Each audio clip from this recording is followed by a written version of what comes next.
ورحمة الله وبركاته. الحمد لله رب العالمين والصلاة والسلام على أشرف الأنبياء والمرسلين وعلى آله وأصحابه ومن تبعهم بإحسان إلى يوم الدين. അള്ളാഹുവിൻ്റെ ഫളിൽ കൊണ്ട് മഹത്തായ ഈ സദസ്സിൽ, അള്ളാഹുവിൻ്റെ ഈ ഭവനത്തിൽ നമ്മൾ ഒരുമിച്ചുകൂടി പറഞ്ഞു കേൾക്കാൻ ആഗ്രഹിക്കുന്ന വിഷയം സമകാലിക സലഫി പണ്ഡിതന്മാരോടൊപ്പം എന്ന് പറയുന്ന വിഷയമാണ്. പരിമിതമായ ഈ സമയത്തിൽ സമകാലികരായ എല്ലാ പണ്ഡിതന്മാരെക്കുറിച്ചും സ്വാഭാവികമായിട്ട് പറച്ചില്ല. അവരുടെ പേര് മാത്രം പറഞ്ഞാൽ തന്നെ നമുക്കതിന് അവരെ മുഴുവനും പറഞ്ഞു തീർക്കാൻ കഴിയാത്ത അത്ര അള്ളാഹുവിൻ്റെ ഫളിൽ കൊണ്ട് അഹ്ലുസുന്നയുടെ പണ്ഡിതന്മാർ ഈ ലോകത്ത് ഉണ്ട്. അത് മഹത്തായ അവൻ്റെ നിഅമത്താണ്, അനുഗ്രഹമാണ്. അള്ളാഹു സുബ്ഹാനഹു വ തആല നമുക്ക് ഇന്ന് വാർത്താ മാധ്യമങ്ങളിൽ കൂടെ നൽകിയ ഈ സൗകര്യങ്ങൾ വെച്ച് കഴിഞ്ഞു പോയ കാലഘട്ടത്തിലുള്ള ആളുകളെ അപേക്ഷിച്ച് ഈ പറയുന്ന പണ്ഡിതന്മാരുമായി നമുക്ക് കയ്യെത്താവുന്ന ദൂരത്താണ് താൻ. ഭാഷയുടെ കാര്യത്തിൽ നമുക്ക് തടസ്സങ്ങളില്ല. അതേപോലെ തന്നെ മറ്റുള്ള ഭൗതികമായ സംവിധാനങ്ങൾ നമുക്ക് മുമ്പത്തെ കഴിഞ്ഞു പോയ കാലഘട്ടങ്ങളിലുള്ള ആളുകളെ അപേക്ഷിച്ച് കൊണ്ട് നോക്കുമ്പോൾ അത് വളരെ എളുപ്പമാണ്. അള്ളാഹുവിൻ്റെ അപാരമായ തൗഫീഖും അവൻ്റെ നിഅമത്തുമാണ്. നാം അത് ഉപയോഗപ്പെടുത്താൻ തയ്യാറാവണം എന്നുള്ളതാണ്. അതിന് അള്ളാഹുവിൻ്റെ പ്രത്യേകമായ മറ്റൊരു തൗഫീഖ് അതിന് ആവശ്യമാണ് താനും. നിങ്ങളുടെ മുന്നിൽ വെച്ച് ഞാൻ പറഞ്ഞ് പരിചയപ്പെടുത്താൻ ആഗ്രഹിക്കുന്നത് ഈ അടുത്ത കാലത്ത് ജീവിച്ച് മരണപ്പെട്ടു പോയ പടുമരങ്ങളായ 3 പണ്ഡിതന്മാരെക്കുറിച്ചാണ്. സമയത്തിൻ്റെ പരിമിതി തന്നെയാണ് ഏറ്റവും പ്രധാനപ്പെട്ടത്. മറ്റൊന്ന്, ഈ പറഞ്ഞ 2-3 ആളുകളെ പറഞ്ഞു കേൾക്കുമ്പോൾ തന്നെ മറ്റുള്ള ആളുകളെക്കുറിച്ചും അതിൽ നിന്ന് നമുക്ക് മനസ്സിലാക്കിയെടുക്കാനും കഴിയും. അതിൽപ്പെട്ട ഒരു പണ്ഡിതൻ യൂറോപ്പിൻ്റെ മധ്യത്തിൽ നിന്ന് വന്ന് മുസ്ലിം ലോകത്തിൻ്റെ മഹാ ഉന്നതമായ സ്ഥാനത്ത് എത്തിയ ഒരാളാണ്. രണ്ടാമത്തെ ഒരു പണ്ഡിതൻ, അദ്ദേഹം ആഫ്രിക്കയിൽ നിന്ന് വന്ന് മഹാസ്ഥാനത്തെത്തിയ ഒരു പണ്ഡിതനാണ്. ഇന്ന് ജീവിച്ചിരിക്കുന്ന ഈ അടുത്ത് മരണപ്പെട്ടു പോയ റബീഉ ഇബ്നു ഹാദി റഹിമഹുല്ല, അല്ലാമ സാലിഹുൽ ഫൗസാൻ ഹഫിളഹുല്ല പോലത്തവരുടെ ഉസ്താദായി ജീവിച്ച് മരണപ്പെട്ടു പോയ ഒരു പണ്ഡിതൻ. ആഫ്രിക്കയിൽ നിന്നാണ് അദ്ദേഹം വന്നത്. നടന്നുകൊണ്ടാണ് അദ്ദേഹം വന്നത് സൗദി അറേബ്യയിലേക്ക്. മൂന്നാമത്തെ മറ്റൊരു പണ്ഡിതൻ യമനിലുണ്ടായിരുന്ന റൈഹാനത്തുൽ യമൻ. പലപ്പോഴും നിങ്ങൾ കേട്ടിരിക്കും, ആളുകൾ അദ്ദേഹത്തെക്കുറിച്ച് വളരെയധികം കേട്ടിരിക്കും. ആ പറയുന്ന പണ്ഡിതനെക്കുറിച്ചുമാണ്. ചുരുങ്ങിയ നിലക്ക് അവരുടെ ജീവചരിത്രമാണ് ഞാൻ പറയാൻ ഉദ്ദേശിക്കുന്നത്. അവരെഴുതി വെച്ച ഗ്രന്ഥങ്ങളൊന്നും ഇതുപോലത്തെ ഒരു സദസ്സിൽ വെച്ച് പാരായണം ചെയ്ത് നമുക്ക് അതിൻ്റെ എവിടെയും എത്തുകയില്ല എന്നുള്ളത് എല്ലാവർക്കും അറിയുന്ന കാര്യങ്ങളാണ്. നാം ഈ പറയുന്ന ആളുകളെക്കുറിച്ച്, അവരുടെ ചരിത്രങ്ങൾ, അവരുടെ തർജ്ജമ, അവരുടെ ജീവചരിത്രം, അവരെക്കുറിച്ച് അറിയുന്നതിൽ എന്താണ് അതിൻ്റെ പ്രസക്തി? എന്താണതുകൊണ്ട് നമുക്ക് നേടാനുള്ളത്? അല്ലാഹു സുബ്ഹാനഹു വ തആല സൂറത്ത് ഹൂദിൽ ഒരുപാട് പ്രവാചകന്മാരെയും ദഅവത്തിന്റെ മേഖലയിൽ അവർ അനുഭവിച്ച യാതനകളും അവർക്ക് നേരിടേണ്ടി വരുന്ന ശത്രുക്കളും കുഫാറുകളുമായുള്ള ചരിത്രങ്ങൾ പറഞ്ഞ് ആ സൂറത്തിന്റെ ഏകദേശം അവസാനത്തിൽ അള്ളാഹു പറഞ്ഞു, വകുല്ലൻ നഖുസ്സു അലൈക മിൻ അംബാഇർ റുസുൽ മാ നുസബ്ബിതു ബിഹി ഫുആദക വജാഅക ഫീ ഹാദിഹിൽ ഹഖ്.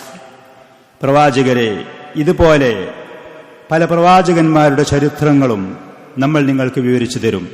അവരുടെ ചരിത്രങ്ങൾ, ഏത് കാലഘട്ടത്തിൽ എങ്ങനെയൊക്കെ അവർ ജീവിച്ചു. അള്ളാഹുവിൻ്റെ ഈ ദീൻ ഉയർത്തിപ്പിടിച്ചുകൊണ്ട് സമൂഹങ്ങളുടെ മുന്നിൽ വന്നപ്പോൾ ആളുകൾ ചുവന്ന പരവതാനികൾ വിരിച്ചുകൊണ്ട്, അതുപോലെ തന്നെ പനനീറിന്റെ പൂക്കളും സുഗന്ധദ്രവ്യങ്ങളും സമ്മാനങ്ങളുമായി അവരെ നേരിട്ടോ? അതല്ല കല്ലുകളും മുള്ളുകളും ഏറുകളും ആക്രമണങ്ങളും വിമർശനങ്ങളും അതൊക്കെയാണ് അവർക്ക് നേരിടേണ്ടി വന്നത്. അവർ എന്നിട്ട് ഈ ആദർശത്തിൽ നിന്ന് വ്യതിചലിച്ചോ? അതല്ല, ഈ ആദർശം മുറുകെ പിടിച്ചുകൊണ്ട് അഭിമാനികളായ അന്തസ്സോടുകൂടെ അള്ളാഹുവിന്റെ ദീനിന്റെ വക്താക്കളായി അവരുടെ കഴിവ് അള്ളാഹു നൽകിയ അനുഗ്രഹങ്ങൾ കൊണ്ട് മുഴുവനും ഈ ദീനിന്റെ സഹായികളായി ജീവിച്ച് മരണപ്പെട്ടോ? വകുല്ലൻ നഖുസ്സു അലൈക, മിൻ അംബാഇർ റുസുൽ. കഴിഞ്ഞുപോയ പ്രവാചകന്മാരുടെ ചരിത്രങ്ങൾ ഇതേപോലെ നമ്മൾ നിങ്ങൾക്ക് വിവരിച്ചു തരാം. പല നിലക്കുള്ള ചരിത്രങ്ങളും അള്ളാഹു നൽകിയിട്ടുണ്ട് പരിശുദ്ധ ഖുർആനിൽ. അതുകൊണ്ട് എന്താണ് നിങ്ങൾക്കുള്ള ഫലം? ലിനുസബ്ബിത ബിഹി ഫുആദക്, നിങ്ങളുടെ മനസ്സിന് സ്ഥിരത ലഭിക്കാൻ വേണ്ടി അവരുടെ ചരിത്രങ്ങൾ, അവരുടെ അനുഭവ യാഥാർത്ഥ്യങ്ങൾ, ഈ ലോകത്ത് വന്ന മുഅ്മിനീങ്ങളായ അള്ളാഹുവിന്റെ ഔലിയാക്കളായ ഈ പ്രവാചകന്മാർക്ക് നേരിടേണ്ടി വന്ന യാതനകൾ, അവരുടെ കൂടെ വളരെ കുറഞ്ഞ ആളുകൾ മാത്രമേ ഈ ദഅവത്ത് സ്വീകരിച്ചുകൊണ്ട് സഹായികളും അവരുടെ അനുയായികളുമായി ഉണ്ടായതുള്ളൂ. മറ്റുള്ള ഭൗതികമായ സ്വാധീനങ്ങൾ, അനുഗ്രഹങ്ങൾ, സ്ഥാനമാനങ്ങൾ, കഴിവുകൾ, പ്രാപ്തികൾ ലഭിച്ചവർ മുഴുവനും നല്ലൊരു ശതമാനം അവരുടെ ശത്രുപക്ഷത്തായിരുന്നു. പക്ഷേ അതൊന്നും അവരെ ഈ ആദർശത്തിൽ നിന്ന് വ്യതിചലിക്കാൻ, അവരെ ഈ ആദർശത്തിന് പിന്മാറാൻ അവരെ പ്രേരിപ്പിച്ചില്ല. അവർ ഈ ആദർശത്തിൽ അടിയുറച്ചു നിന്നു. വൽ ആഖിബത്തു ലിൽ മുത്തഖീൻ, അന്തിമ വിജയം ഈ പറയുന്ന പ്രവാചകന്മാർക്ക്, അള്ളാഹുവിന്റെ ദീനിന്റെ വക്താക്കൾക്ക് ഈ ലോകത്ത് വെച്ച് തന്നെ അള്ളാഹു നൽകുകയും ചെയ്യും. ഈ ലോകത്ത് വെച്ച് തന്നെ പരീക്ഷണങ്ങൾ ഉണ്ടാകും, യാതനകൾ ഉണ്ടാകും. അപ്പൊ ഈ പറയുന്ന പണ്ഡിതന്മാരൊക്കെ അവര് ഈ പറയുന്ന ദീനിലേക്ക് വന്ന് ഇൽമ തേടിയതും അത് ദഅവത്ത് നടത്തിയ ചരിത്രങ്ങൾ നമ്മൾ അറിയുമ്പോൾ ഇതുപോലത്തെ മാനസികമായ കെട്ടുറപ്പും ഭദ്രതയും സ്ഥിരതയും ഈ ആദർശത്തിൽ മുന്നേറാനുള്ള പ്രോത്സാഹനവും അതിനുള്ള പ്രചോദനവും സ്വാഭാവികമായിട്ടും അല്ലാഹു സുബ്ഹാനഹു വ തആല ഈ ആയത്തിൽ പറഞ്ഞതനുസരിച്ച് ഇത് കേൾക്കുന്ന ആളുകൾക്ക്, അവരെ മാതൃകയാക്കുന്ന ആളുകൾക്ക് ലഭിക്കും എന്നുള്ളത് തന്നെയാണ് ഏറ്റവും പ്രധാനപ്പെട്ടത്. അവരുടെ ചരിത്രങ്ങളും അവരുടെ വാക്കുകളും അവരുടെ അധ്യാപനങ്ങളും ഒരാൾ പഠിക്കുമ്പോൾ ആ പണ്ഡിതന്മാരുടെ ആദാബുകൾ, മര്യാദകൾ, അവരുടെ നല്ല ജീവചരിത്രത്തിൽ നമുക്ക് പാഠമാക്കാനുള്ള കാര്യങ്ങൾ അത് നമുക്ക് ലഭിക്കും. അതേപോലെ തന്നെ അവരുടെ സ്ഥാനമാനങ്ങൾ, ചില ആളുകൾ ഇന്ന് കക്ഷിത്വങ്ങളുടെ പേരിലും അവരുടെ താല്പര്യങ്ങളുടെ പേരിൽ അർഹതയില്ലാത്ത ആളുകളെ ആലിമൽ അല്ലാമകളാക്കി തീർക്കുകയും അർഹതയും യോഗ്യതയുമുള്ള ആളുകളെ തഴഞ്ഞുകൊണ്ട് സമൂഹത്തിന്റെ മുന്നിൽ മൂടിവെക്കുകയും ചെയ്യുന്നുണ്ട് പല വഞ്ചകന്മാരും. അപ്പോ ഈ പറയുന്ന പണ്ഡിതന്മാരുടെ ചരിത്രങ്ങളും അവരുടെ ജീവിത യാഥാർത്ഥ്യങ്ങളും അവർ ജീവിച്ച കാലഘട്ടങ്ങളും അവരെക്കുറിച്ച് പ്രശംസിച്ച പണ്ഡിതന്മാരുടെ പേരുകളും ഇതൊക്കെ കേൾക്കുമ്പോൾ നമ്മൾ ഇവരെ സ്വീകരിക്കേണ്ടവരാണോ? ഇവരുടെ സ്ഥാനം എവിടെയാണ്? ഇവരുടെ ആദരവുകൾ എന്താണ്? ഇത് കൃത്യമായ ആളുകൾക്ക് മനസ്സിലാകും. ഈ വഞ്ചകന്മാര് സമൂഹത്തിനെ വഞ്ചിച്ചുകൊണ്ട് അവരുടെ താല്പര്യങ്ങൾക്കനുസരിച്ച് വളച്ചു തിരിച്ചു കൊണ്ടുപോകുന്നതിൽ നിന്ന് ആളുകൾക്ക് കാര്യങ്ങൾ മനസ്സിലാകും. അതേപോലെ തന്നെ ഈ ദീനിന്റെ പണ്ഡിതന്മാർ എന്ന് പറയുന്നത് അവര് നമ്മളെ ജനിപ്പിച്ച മാതാക്കളും പിതാക്കളുമല്ലെങ്കിലും പല മാതാപിതാക്കളിലേറെ എത്രയോ ബഹുമാന ആദരവിന് അർഹരായിരിക്കും ഈ പണ്ഡിതന്മാർ. ഒരു മനുഷ്യൻ ഈ ലോകത്ത് വന്നു, അവനൽപ്പം ഭക്ഷണവും വസ്ത്രവും പാർപ്പിടവും അവനെ ജനിപ്പിച്ച മാതാപിതാക്കൾ ഒരു പക്ഷേ വന്നുകൊണ്ട് കൊടുത്തിട്ടുണ്ടാകും. മൃഗങ്ങൾ അവരുടെ കുഞ്ഞുങ്ങൾക്ക് ഇത് ചെയ്യുന്നുണ്ട്. നേരെ മറിച്ച് ഈ പറയുന്ന അഹ്ലുസുന്നത്തി വൽ ജമാഅത്തിന്റെ പണ്ഡിതന്മാർ അള്ളാഹുവിന്റെ ദീന് കൃത്യമായി അവർ യാതനകളും ത്യാഗങ്ങളും സഹിച്ച് പഠിച്ചു നേടി അത് നമുക്ക് പറഞ്ഞു തരുമ്പോൾ, പഠിപ്പിച്ചു തരുമ്പോൾ യഥാർത്ഥത്തിൽ നമ്മുടെ നാട്ടിലൊക്കെയുള്ള പല രക്ഷിതാക്കൾക്കും എന്താണ്, ഏതാണ്, എവിടെയാണ് ശരിയായ ദീൻ, ആദർശം എന്താണ് അറിയാത്ത എത്രയോ ആളുകളുണ്ട്. മക്കൾക്ക് ഭൗതികമായ വിഭവങ്ങൾ അവർ കല്ലും മുള്ളും തട്ടാതെ, പ്രയാസങ്ങൾ ഒന്നുമില്ലാതെ കുട്ടികൾക്ക് വേണ്ടി ഓടിക്കതക്കുന്ന രക്ഷിതാക്കളായിരിക്കും. പക്ഷെ ഈ മക്കൾ മരണത്തിന്റെ ശേഷം കാലാകാലം നരകത്തിലേക്ക് മുഖം കുത്തി വീഴുന്ന ഗതികേടിലാണ് ഈ ലോകത്ത് ജീവിക്കുന്നത്. അത് അങ്ങനെയല്ല കുഞ്ഞെ, ശരിയായ മാർഗം ഇതാണ് എന്ന് പറഞ്ഞു കൊടുക്കാൻ ഇവർക്ക് അറിയുകയില്ല. അങ്ങനത്തെ ലോകത്ത് സമൂഹത്തിൽ അഹ്ലുസുന്നത്തി വൽ ജമാഅത്തിന്റെ ഈ പണ്ഡിതന്മാർ സ്വന്തം മാതാപിതാക്കൾ ചെയ്യുന്നതിലേറെ വലിയ സേവനം ചെയ്തുകൊണ്ടാണ് ജീവിക്കുന്നത്. അതുകൊണ്ട് അവർക്കുള്ളത് പോലെ അതിലും മികച്ച ഒരു അദബുകൾ, ഒരു ഹക്കുകൾ, കടമകൾ യഥാർത്ഥത്തിൽ ഈ പറയുന്ന പണ്ഡിതന്മാരോട് നമുക്കുണ്ട് താനും. ഈ പറയുന്ന പണ്ഡിതന്മാരോട് നമുക്ക് ഉണ്ട് താനും. അങ്ങനെ ഒരുപാട് ഫായിദകൾ, ഫലങ്ങൾ ഉലമാക്കളെ കുറിച്ച് നമ്മൾ അറിയുമ്പോൾ, അവരെക്കുറിച്ച് നമ്മൾ കേൾക്കുമ്പോൾ നമുക്കതിൽ നേടിയെടുക്കാൻ കഴിയും. അവരുടെ സ്വഭാവങ്ങൾ, അവരുടെ ക്ഷമകൾ, സമൂഹത്തിന്റെ മുന്നിലേക്ക് അവർ ചെന്ന സമയത്ത് അവർക്കുണ്ടായിരുന്ന അനുഭവങ്ങൾ, ഇതിൽ നിന്ന് ഒരുപാട് പാഠങ്ങൾ നമുക്ക് തീർച്ചയായിട്ടും ലഭിക്കുന്നതാണ്. ഞാൻ പറഞ്ഞതുപോലെ യൂറോപ്പിൽ നിന്ന് വന്ന മഹാനായ ഒരു പണ്ഡിതൻ മുഹമ്മദ് നാസിറുദ്ദീൻ അൽബാനി റഹ്മത്തുള്ളാഹി അലൈഹി, അദ്ദേഹം യൂറോപ്പിലാണ് ജനിച്ചത്. അൽബേനിയ എന്ന് പറയുന്ന നാട്ടിൽ, അൽബേനിയ, ആ പറയുന്ന യൂറോപ്പിന്റെ ഉള്ളിൽ ജനിച്ച ആ പണ്ഡിതൻ, അദ്ദേഹത്തിന്റെ പിതാവും ആ കുടുംബവും അള്ളാഹുവിന്റെ ദീനനുസരിച്ച് പോകാൻ കഴിയാതെ അവിടെ നിന്ന് ഹിജറ പോവുകയാണ്. സിറിയയിലേക്കാണ് അവർ വന്നത്. സിറിയയിലേക്ക് അദ്ദേഹത്തിന്റെ ചരിത്രം ആ പറയുന്ന മഹാനായ പണ്ഡിതൻ, അദ്ദേഹം അൽബാനിയ എന്ന് പറയുന്ന ആ രാജ്യത്താണ് അദ്ദേഹം ജനിക്കുന്നത്. ഉലിദ ഷൈഖു സനത 32 بعد الألف الهجرية ഹിജറ 1332 വർഷത്തിൽ അഷ്കോദറ എന്ന് പറയുന്ന അൽബാനിയയുടെ അന്നത്തെ തലസ്ഥാനമായിരുന്ന അഷ്കോദറ എന്ന് പറയുന്ന ആ പട്ടണത്തിലാണ് അദ്ദേഹം ജനിച്ചു വീഴുന്നത്. ലിഉസ്റത്തിൻ ഫഖീറ, ദരിദ്രമായ കുടുംബമായിരുന്നു, സമ്പന്നരില്ലായിരുന്നു. വകാന ബൈത്തുഹു ബൈത്തു ആലിമിൻ, അദ്ദേഹത്തിന്റെ പിതാവ് ഹനഫി മദ്ഹബിലുള്ള ഒരു പണ്ഡിതനായിരുന്നു. ആളുകൾക്ക് ദീനിന്റെ കാര്യങ്ങൾക്ക് നേതൃത്വം കൊടുത്തുകൊണ്ടും പള്ളിയിൽ ഇമാം നിന്നുകൊണ്ടൊക്കെയുള്ള ഒരു പണ്ഡിതനായിരുന്നു, ഹനഫി മദ്ഹബുകാരനായിരുന്നു. അതോടുകൂടെ ആ പണ്ഡിതൻ ഒരു കൈത്തൊഴിൽ എന്നുള്ള നിലക്ക് വാച്ച് നന്നാക്കുന്ന ഒരു ജോലിക്കാരനുമായിരുന്നു. അപ്പോൾ തന്നെ നമുക്കതിൽ നിന്ന് മനസ്സിലാകും അവരുടെ സാമ്പത്തികമായ നിലവാരം എന്തായിരുന്നു എന്നുള്ളത്. ആ പറയുന്ന പിതാവും കുടുംബവും അൽബേനിയയിൽ ജീവിച്ചിരിക്കുന്ന സമയത്ത് അന്ന് അവിടെ ഉണ്ടായിരുന്ന ധിക്കാരിയായ അള്ളാഹുവിന്റെ ദീനിന്റെ വിരുദ്ധനായി ജീവിക്കുന്ന അഹമ്മദ് സൂഖു എന്ന് പറയുന്ന ഭരണാധികാരി ആ നാട്ടിലുള്ള ഭരണവും അവിടുത്തുള്ള നിയമവ്യവസ്ഥയും ദീനുൽ ഇസ്ലാമിന് കടുക വിരുദ്ധമായി കൊണ്ട് നടപ്പാക്കാൻ ആരംഭിച്ചു. സ്ത്രീകളുടെ ഹിജാബിന് തടസ്സമാണ്, ദീനിന്റെ ചിഹ്നങ്ങൾക്ക് തടസ്സമാണ്, പുരുഷന്മാർ താടി വെക്കുന്നതിന് നീട്ടുന്നതിന് തടസ്സമാണ്. ഇങ്ങനത്തെ ദീനുൽ ഇസ്ലാമിന്റെ പരസ്യമായ വ്യക്തമായ ഷിആറുകൾക്ക്, ചിഹ്നങ്ങൾക്ക് തടസ്സമായിക്കൊണ്ട് മുസ്ലിമീങ്ങളെ ഉപദ്രവിക്കാൻ നാമധാരിയായ ഈ ദുഷ്ടനായ മനുഷ്യൻ തയ്യാറായപ്പോൾ അൽബാനി റഹ്മത്തുള്ളാഹി അലൈഹിയുടെ പിതാവ് അദ്ദേഹത്തിന്റെ കുട്ടികളെയും കുടുംബത്തിനെയും കൊണ്ട് ആ നാട്ടിൽ നിന്ന് ഹിജറ പോവുകയാണ്. അങ്ങനെ അവർ ദിമിഷ്കിൽ എത്തിപ്പെട്ടു. അൽബാനി റഹ്മത്തുള്ളാഹി അലൈഹി പറയാണ്, ദിമിഷ്കിൽ ഞാൻ വരുന്ന സമയത്ത് 9ാമത്തെ വയസ്സിലാണ്, ആ കുടുംബത്തിൽ 9ാമത്തെ വയസ്സുകാരനായിട്ടാണ് അവരെ കൂടെയുള്ളത്. വേറെയും സഹോദരന്മാര് മക്കള് ആ കുടുംബത്തിലുണ്ട് താൻ. സിറിയയിൽ വരുന്ന സമയത്ത് അറബിയുള്ള അലിഫ് ബ ത എന്ന് പറയുന്ന അക്ഷരങ്ങളൊന്നും തന്നെ എനിക്കറിയുകയില്ല. 9 വയസ്സായി. ആ നാട്ടിൽ അൽബേനിയയിൽ അന്നുണ്ടായിരുന്ന നാമധാരിയായ ആ ഭരണാധികാരിയുടെ കീഴിലുള്ള മുസ്ലിമീങ്ങളുടെ അവസ്ഥ ഇതായിരുന്നു. അങ്ങനെ സിറിയയിൽ വന്നതിന്റെ ശേഷം പിതാവ് എന്നെ അവിടെയുള്ള ചെറിയ ഓത്തുപള്ളിയിൽ, അവിടെയുള്ള ചെറിയ മദ്രസയിൽ കൊണ്ടുപോയി ചേർത്തു. അറബി ഭാഷ ഞാൻ പഠിക്കാൻ തുടങ്ങി. അങ്ങനെ പഠിച്ചു വരുന്ന സമയത്ത് വളരെ താല്പര്യം അല്ലാഹു സുബ്ഹാനഹു വ തആല എന്റെ മനസ്സിൽ ആ ഭാഷയോട് ഇട്ടു തന്നു. അധ്യാപകൻ അതിന്റെ എന്നെ പ്രോത്സാഹിപ്പിക്കുകയും ചെയ്യുമായിരുന്നു. യഥാർത്ഥ അറബികളായ സിറിയക്കാരായ കുട്ടികളോട് എടുത്ത പാഠങ്ങളെക്കുറിച്ച് ചോദിക്കുന്ന സമയത്ത് അവർ മറുപടി പറയുകയില്ല, അവർക്കതറിയുകയില്ലായിരുന്നു. എന്നോട് ചോദിക്കുമ്പോൾ ഞാൻ ഒറ്റവാക്കിൽ അതിന് ഉത്തരം പറയുമ്പോൾ അധ്യാപകന് എന്നോട് എന്തെന്നില്ലാത്ത ആദരവും.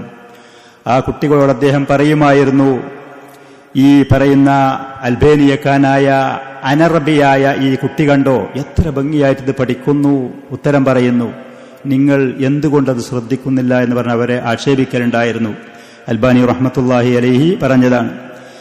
അങ്ങനെ അവിടെ വന്ന് അദ്ദേഹം അറബി പഠിക്കാൻ തുടങ്ങി. പരിശുദ്ധ ഖുർആന് അവിടെ വെച്ച് പഠിക്കാൻ തുടങ്ങി. പിതാവ് വീട്ടിൽ വെച്ചും ചില കാര്യങ്ങൾ അദ്ദേഹത്തിന് പഠിപ്പിച്ചു കൊടുക്കാൻ തുടങ്ങി.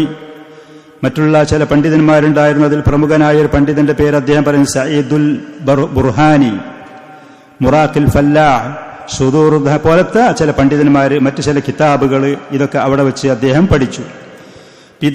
അദ്ദേഹത്തിന്റെ പിതാവ് ഹനഫി മദ്ഹബുകാരനായത് കൊണ്ട് തന്നെ ഹദീസിനോട് വലിയ ശക്തമായ എതിർപ്പുള്ള ആളായിരുന്നു. ഹദീസ് പഠനത്തോടും അൽബാനി റഹ്മത്തുള്ളാഹി അലൈഹിയുടെ ഹദീസ് പഠനത്തോട് ശക്തമായ എതിർപ്പുണ്ടായിരുന്നു.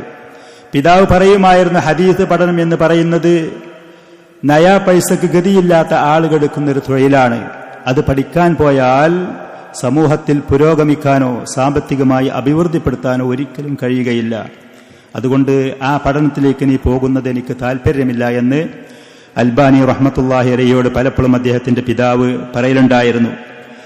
അങ്ങനെ അദ്ദേഹത്തിന്റെ മനസ്സിൽ അറബി ഭാഷയോട് ഇഷ്ടമുള്ളതുപോലെ തന്നെ അപ്രതീക്ഷിതമായി അല്ലാഹു സുബ്ഹാനഹു വ തആല അദ്ദേഹത്തിന്റെ മനസ്സിൽ ഹദീസിനോടുള്ള സ്നേഹം ഇട്ടുകൊടുക്കുകയാണ്. അതിന് അദ്ദേഹം കാരണം പറയുന്നത്,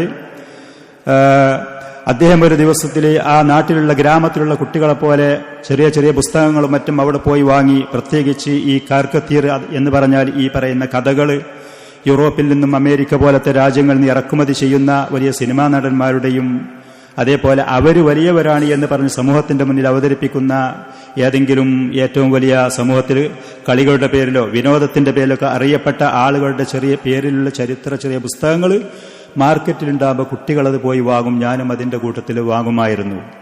അങ്ങനെ ഒരു ദിവസം ഞാൻ ആ പുസ്തകങ്ങൾ വാങ്ങാൻ വേണ്ടി പോകുന്ന സമയത്ത്, അറബി ഭാഷ പഠിക്കാൻ വേണ്ടിയിട്ട് ആ പുസ്തകങ്ങൾ വാങ്ങാൻ വേണ്ടി പോകുന്ന സമയത്ത് സയ്യിദ് റഷീദ് റിള അദ്ദേഹത്തിന്റെ തഫ്സീറുൽ മനാറിന്റെ ഒരു കോപ്പി ഞാൻ ആ കടയിൽ കണ്ടു. അതും അതല്ലാത്ത മറ്റുള്ള പുസ്തകങ്ങൾ ചിലത് അതിൽ കണ്ടപ്പോൾ ആ പുസ്തകങ്ങൾ പരിശോധിക്കുകയും നേരിട്ട് വാങ്ങി കാശ് കൊടുത്ത് വാങ്ങാൻ കഴിയാതെ അതിന്റെ കോപ്പികൾ വായ്പയായി കടയിൽ നിന്ന് വാങ്ങിക്കൊണ്ടുവന്ന് വായിച്ചു നോക്കി. അങ്ങനെയൊക്കെയാണ് എനിക്ക് ഈ സയ്യിദ് റഷീദുള്ള ആ മനുഷ്യൻ, അദ്ദേഹത്തിൽ ഒരുപാട് വീഴ്ചകളുണ്ടെങ്കിലും മുസ്ലിമീങ്ങളായ ആളുകൾക്ക് ഇസ്ലാമിനെ കുറിച്ചുള്ള ചില സ്പിരിറ്റ് കാര്യങ്ങൾ, അതിനോടുള്ള താല്പര്യങ്ങൾ ഉണ്ടാക്കുന്ന ചില വരികൾ അദ്ദേഹത്തിന്റെ ഗ്രന്ഥങ്ങളിൽ ഉണ്ടായിരുന്നു. അതിന്റെ അടിസ്ഥാനത്തിൽ അത് എന്നെ പ്രചോദനം കൊള്ളിച്ചു. അങ്ങനെ ഹദീസ് പഠനത്തിലേക്ക് ഞാൻ തിരിഞ്ഞു എന്നാണ് അൽബാനി റഹ്മത്തുള്ളാഹി അലൈഹി പറയുന്നത്. ആ ഒരു കാര്യത്തിന്റെ പേരിൽ സയ്യിദ് റഷീദുള്ള അദ്ദേഹത്തിനെ കുറിച്ച് അൽബാനി ആ ഒരു നന്മ പറയുകയും ചെയ്തിട്ടുണ്ട്. അങ്ങനെ ഏതാണെങ്കിലും അൽബാനി റഹ്മത്തുള്ളാഹി അലൈഹി ഹദീസ് പഠനത്തിലേക്ക് വരുന്ന സമയത്ത് പിതാവ് അദ്ദേഹത്തിന് സ്വയം തൊഴിൽ എന്നുള്ള നിലക്ക് വാച്ച് നന്നാക്കുന്ന തൊഴിലും പഠിപ്പിച്ചു കൊടുത്തു മകന്. അൽബാനി അതിന്റെ മുമ്പ് ആശാരിപ്പണി, അദ്ദേഹത്തിന്റെ അമ്മാവൻ മുഖേന ആശാരിപ്പണി പഠിച്ചു, ചെറിയൊരു തൊഴിൽ എന്നുള്ള നിലക്ക്. പഠനത്തിനോട് അദ്ദേഹത്തിന് താല്പര്യമുണ്ട്. ഉള്ള സൗകര്യമനുസരിച്ച് പഠനം തുടരാനും അദ്ദേഹം തീരുമാനിച്ചു. ആശാരിപ്പണി കുറച്ച് പ്രയാസമുള്ളതാണ്. രാവിലെ മുതൽ തൊഴിലിന് പോയാൽ വൈകുന്നേരം വരെ ആ തൊഴിലെടുത്താൽ പിന്നെ സമയമില്ല എന്ന് മനസ്സിലാക്കിയപ്പോൾ ഒരു സ്വയം തൊഴിൽ കണ്ടെത്തണം എന്നുള്ള തീരുമാനത്തിൽ ഞാൻ എത്തി. അൽബാനി റഹ്മത്തുള്ളാഹി അലൈഹി അത് പറയുന്നുണ്ട്. അതിന്റെ ഇടയിൽ പഴയ വീടുകളെടുത്ത് അത് നന്നാക്കി ആളുകൾക്ക് കൊടുക്കുന്ന ഒരു തൊഴിലും ഞാൻ അതിന്റെ ഇടയിൽ ചെയ്തിരുന്നു. പക്ഷേ സംതൃപ്തി എന്നുള്ള നിലക്ക് സ്വയം തൊഴിൽ, എനിക്ക് ആവശ്യമുള്ള സമയത്ത് ആ തൊഴിലിലേക്ക് പോകാം, അല്ലാത്ത സമയത്ത് അത് ഒഴിവാക്കി എന്റെ പഠനത്തിലേക്ക് പോകാൻ പറ്റുന്ന ഒരു തൊഴിൽ ഞാൻ അന്വേഷിച്ചു. സ്വാഭാവികമായിട്ടും പിതാവിന്റെ താല്പര്യപ്രകാരം ആ പറയുന്ന വാച്ച് നന്നാക്കുന്ന തൊഴിൽ പിതാവിൽ നിന്ന് ഞാൻ പഠിച്ചെടുത്തു. അങ്ങനെ വാപ്പ അദ്ദേഹത്തിന്റെ കടയിൽ പോയി മകനും ഈ പറയുന്ന വാച്ച് നന്നാക്കുന്ന ജോലി എടുക്കലുണ്ടായിരുന്നു അൽബാനി റഹ്മത്തുള്ളാഹി അലൈഹി. അതിന്റെ ഇടയിൽ അൽബാനി റഹ്മത്തുള്ളാഹി അലൈഹി ഹദീസ് പഠനത്തിലേക്കും പിതാവ് മദ്ഹബിന്റെ പക്ഷപാതിത്വത്തിലേക്കും പോകുമ്പോൾ പഠനങ്ങൾ കൂടുന്നതിനനുസരിച്ച് പിതാവും മകനും തമ്മിലുള്ള വൈരുദ്ധ്യങ്ങൾ കൂടി വരാൻ തുടങ്ങി. അതിൽപ്പെട്ട ഏറ്റവും പ്രധാനപ്പെട്ട ഒന്ന് മസ്ജിദുൽ ഉമമി എന്ന് പറയുന്ന ദിമിഷ്കിലുള്ള ഏറ്റവും വലിയ ആ പള്ളി, അതിൽ ഖബറുണ്ട്. ഖബറുള്ള പള്ളിയിൽ വെച്ച് നിസ്കരിക്കാൻ പാടില്ല എന്ന് ഹദീസിൽ കണ്ടു. വാപ്പ അതിൽ ചില സമയത്ത് അസിസ്റ്റന്റ് ഇമാമായിട്ടൊക്കെ ഇമാമ നിൽക്കലുണ്ട്. മറ്റൊരു വിഷയം അദ്ദേഹത്തിനെ അലോസരപ്പെടുത്തിയത്, വാപ്പ ഹനഫി മദ്ഹബുകാരനാണ്. അതിന്റെ ഇമാമായി കൊണ്ട് ആ പള്ളിയിൽ ഒരു ഭാഗത്ത് ജമാഅത്ത് നടക്കും, മറ്റൊരു ഭാഗത്ത് ഷാഫിഈ മദ്ഹബുകാർ ഹനഫി മദ്ഹബുകാരെ പിന്തുടരാതെ അവരുടെ ജമാഅത്തിന്റെ മുമ്പോ ശേഷോ സൗകര്യ വാശിയാണ് രണ്ടു കൂട്ടർക്കും. അതിനനുസരിച്ച് മറ്റൊരു ജമാഅത്ത് ഇവിടെയും നടക്കും. ഒരേ പള്ളിയിൽ രണ്ട് ജമാഅത്ത്. അൽബാനി റഹ്മത്തുള്ളാഹി അലൈഹി പറയാണ്, വാപ്പ ഇമാമ നിന്നാലും മറ്റ് ആര് ഇമാമ നിന്നാലും ഹനഫി മദ്ഹബുകാർ സമയം അവർക്ക് പ്രത്യേകിച്ച് ചില നിസ്കാരത്തിന് സമയങ്ങൾ വൈകി നിസ്കരിക്കുമ്പോൾ ആദ്യത്തെ ജമാഅത്ത് നടക്കുന്നത് ഏതാണോ അതിൽ ഞാൻ പോയി തുടർന്ന് നിസ്കരിക്കും. ആദ്യം ഖബറിന്റെ കാര്യം അദ്ദേഹത്തിന് അറിയുന്നതിന്റെ മുമ്പ്. പിന്നീട് പള്ളിയിൽ ഖബറുണ്ട്, അപ്പോൾ ഒരിക്കലും ആ പള്ളിയിൽ പോയി നിസ്കരിക്കാനേ പാടില്ല. പിതാവ് ഇമാമ് നിൽക്കുന്ന പള്ളി, അവിടെ ജമാഅത്തിന് പോകാതെ അതിന്റെ അപ്പുറത്ത് ചെറിയ ഒരു പള്ളിയുണ്ട്, ഖബറും കാര്യങ്ങളും ഇല്ലാത്ത, ആ പള്ളിയിൽ ജമാഅത്തിന് പോകാൻ തുടങ്ങി. വാപ്പാക്ക് ഇതും എതിർപ്പായി. വാപ്പ ഇമാമ് നിൽക്കുന്ന ഹനഫി മദ്ഹബുകാർ ജമാഅത്തിൽ പങ്കെടുക്കാതെ ആദ്യം നടക്കുന്ന ജമാഅത്ത് ഏതാണോ ഷാഫി മദ്ഹബുകാരതാണെങ്കിൽ ഞാനതിൽ പങ്കെടുക്കും, അതും വാപ്പാക്ക് എതിർപ്പായി. അങ്ങനെ ദിനം പ്രതി വാപ്പയും ഞാനും തമ്മിലുള്ള ഈ അകൽച്ച കൂടി വന്നു. ഞാനാണെങ്കിൽ ഹദീസ് പഠനത്തിലേക്കാണ് പോകുന്നത്. അതിൽ നിന്ന് കേൾക്കുന്ന കാര്യങ്ങൾ ഹനഫി മദ്ഹബിന് വിരുദ്ധമായ പലതും കേൾക്കുന്നു. അത് ഞാൻ ജീവിതത്തിൽ പ്രാവർത്തികമാക്കാൻ തുടങ്ങി. അങ്ങനെ ഒരു ദിവസം വീട്ടിൽ നിൽക്കുന്ന സമയത്ത് വാപ്പ എൻ്റെ അടുത്ത് വന്നു. സാധാരണ ഇല്ലാത്ത പരുഷമായ നിലക്ക് ശബ്ദമുയർത്തി വാപ്പ എന്നോട് സംസാരിച്ചു. ഒരിക്കലും ഈ വീട്ടിലിനി സ്വസ്ഥമായി എനിക്ക് ഈ പിതാവിന്റെ കൂടെ തുടർന്നു പോകാൻ കഴിയുകയില്ല എന്നുള്ള അവസ്ഥയിലെത്തി.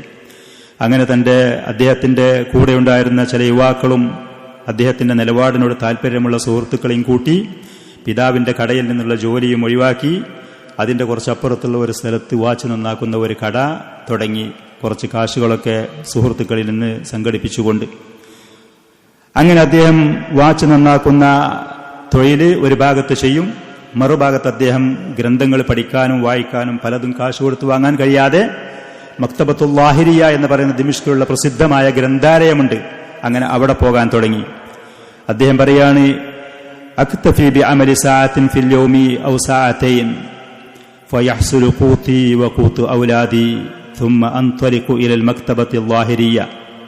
ഒരു ദിവസം 1 മണിക്കൂർ അതല്ലെങ്കിൽ 2 മണിക്കൂർ സമയം എൻ്റെ കടയിൽ പോയി ഞാൻ വാച്ച് നന്നാക്കുന്ന ജോലി ചെയ്യും. ആ പറയുന്ന ജോലി ചെയ്താൽ എനിക്കും എൻ്റെ കുട്ടികൾക്കും ഒരു ദിവസത്തിലുള്ള ഭക്ഷണം, അതിനുള്ള വിഭവങ്ങൾ അതിൽ നിന്ന് എനിക്ക് ലഭിക്കും. പിന്നെ സ്വതന്ത്രനായിക്കൊണ്ട് ഞാൻ മക്തബത്തുൽ ലാഹിരിയയിലേക്ക് പോകും, ദിമിഷ്കിലുള്ള.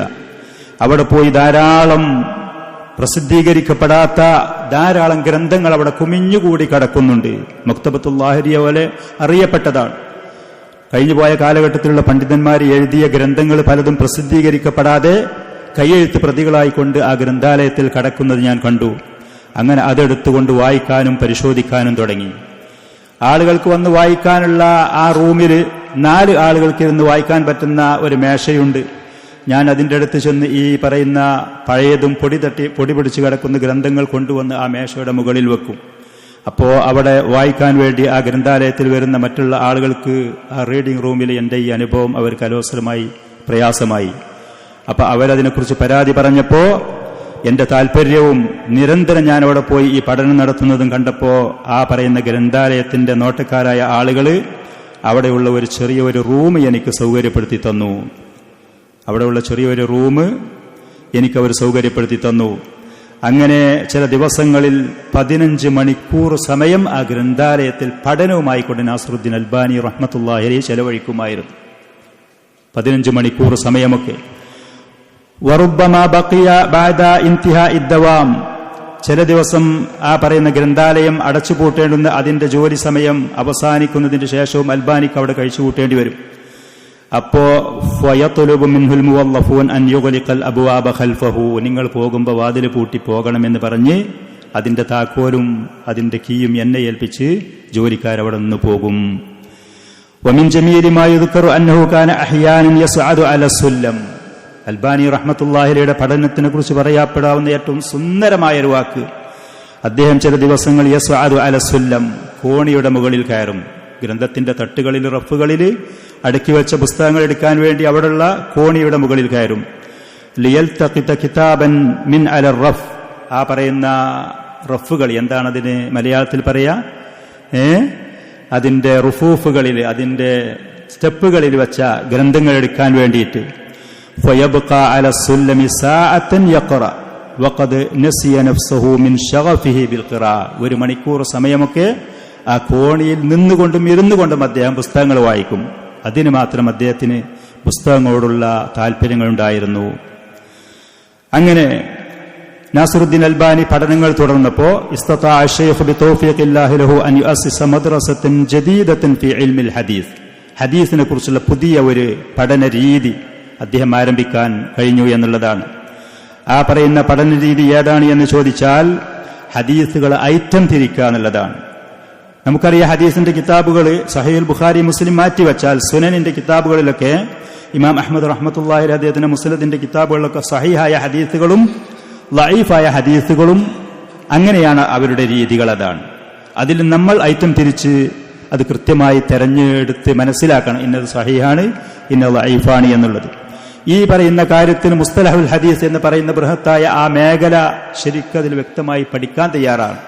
അതിൽ ഈ കാലഘട്ടത്തിൽ ഏറ്റവും ശക്തമായ നില അതിനെക്കുറിച്ച് പാണ്ഡിത്യമുള്ള മഹാനായ പണ്ഡിതരായിരുന്നു റബീഉ ഇബ്നു ഹാദി അൽ മദ്ഖലി റഹിമഹുല്ല.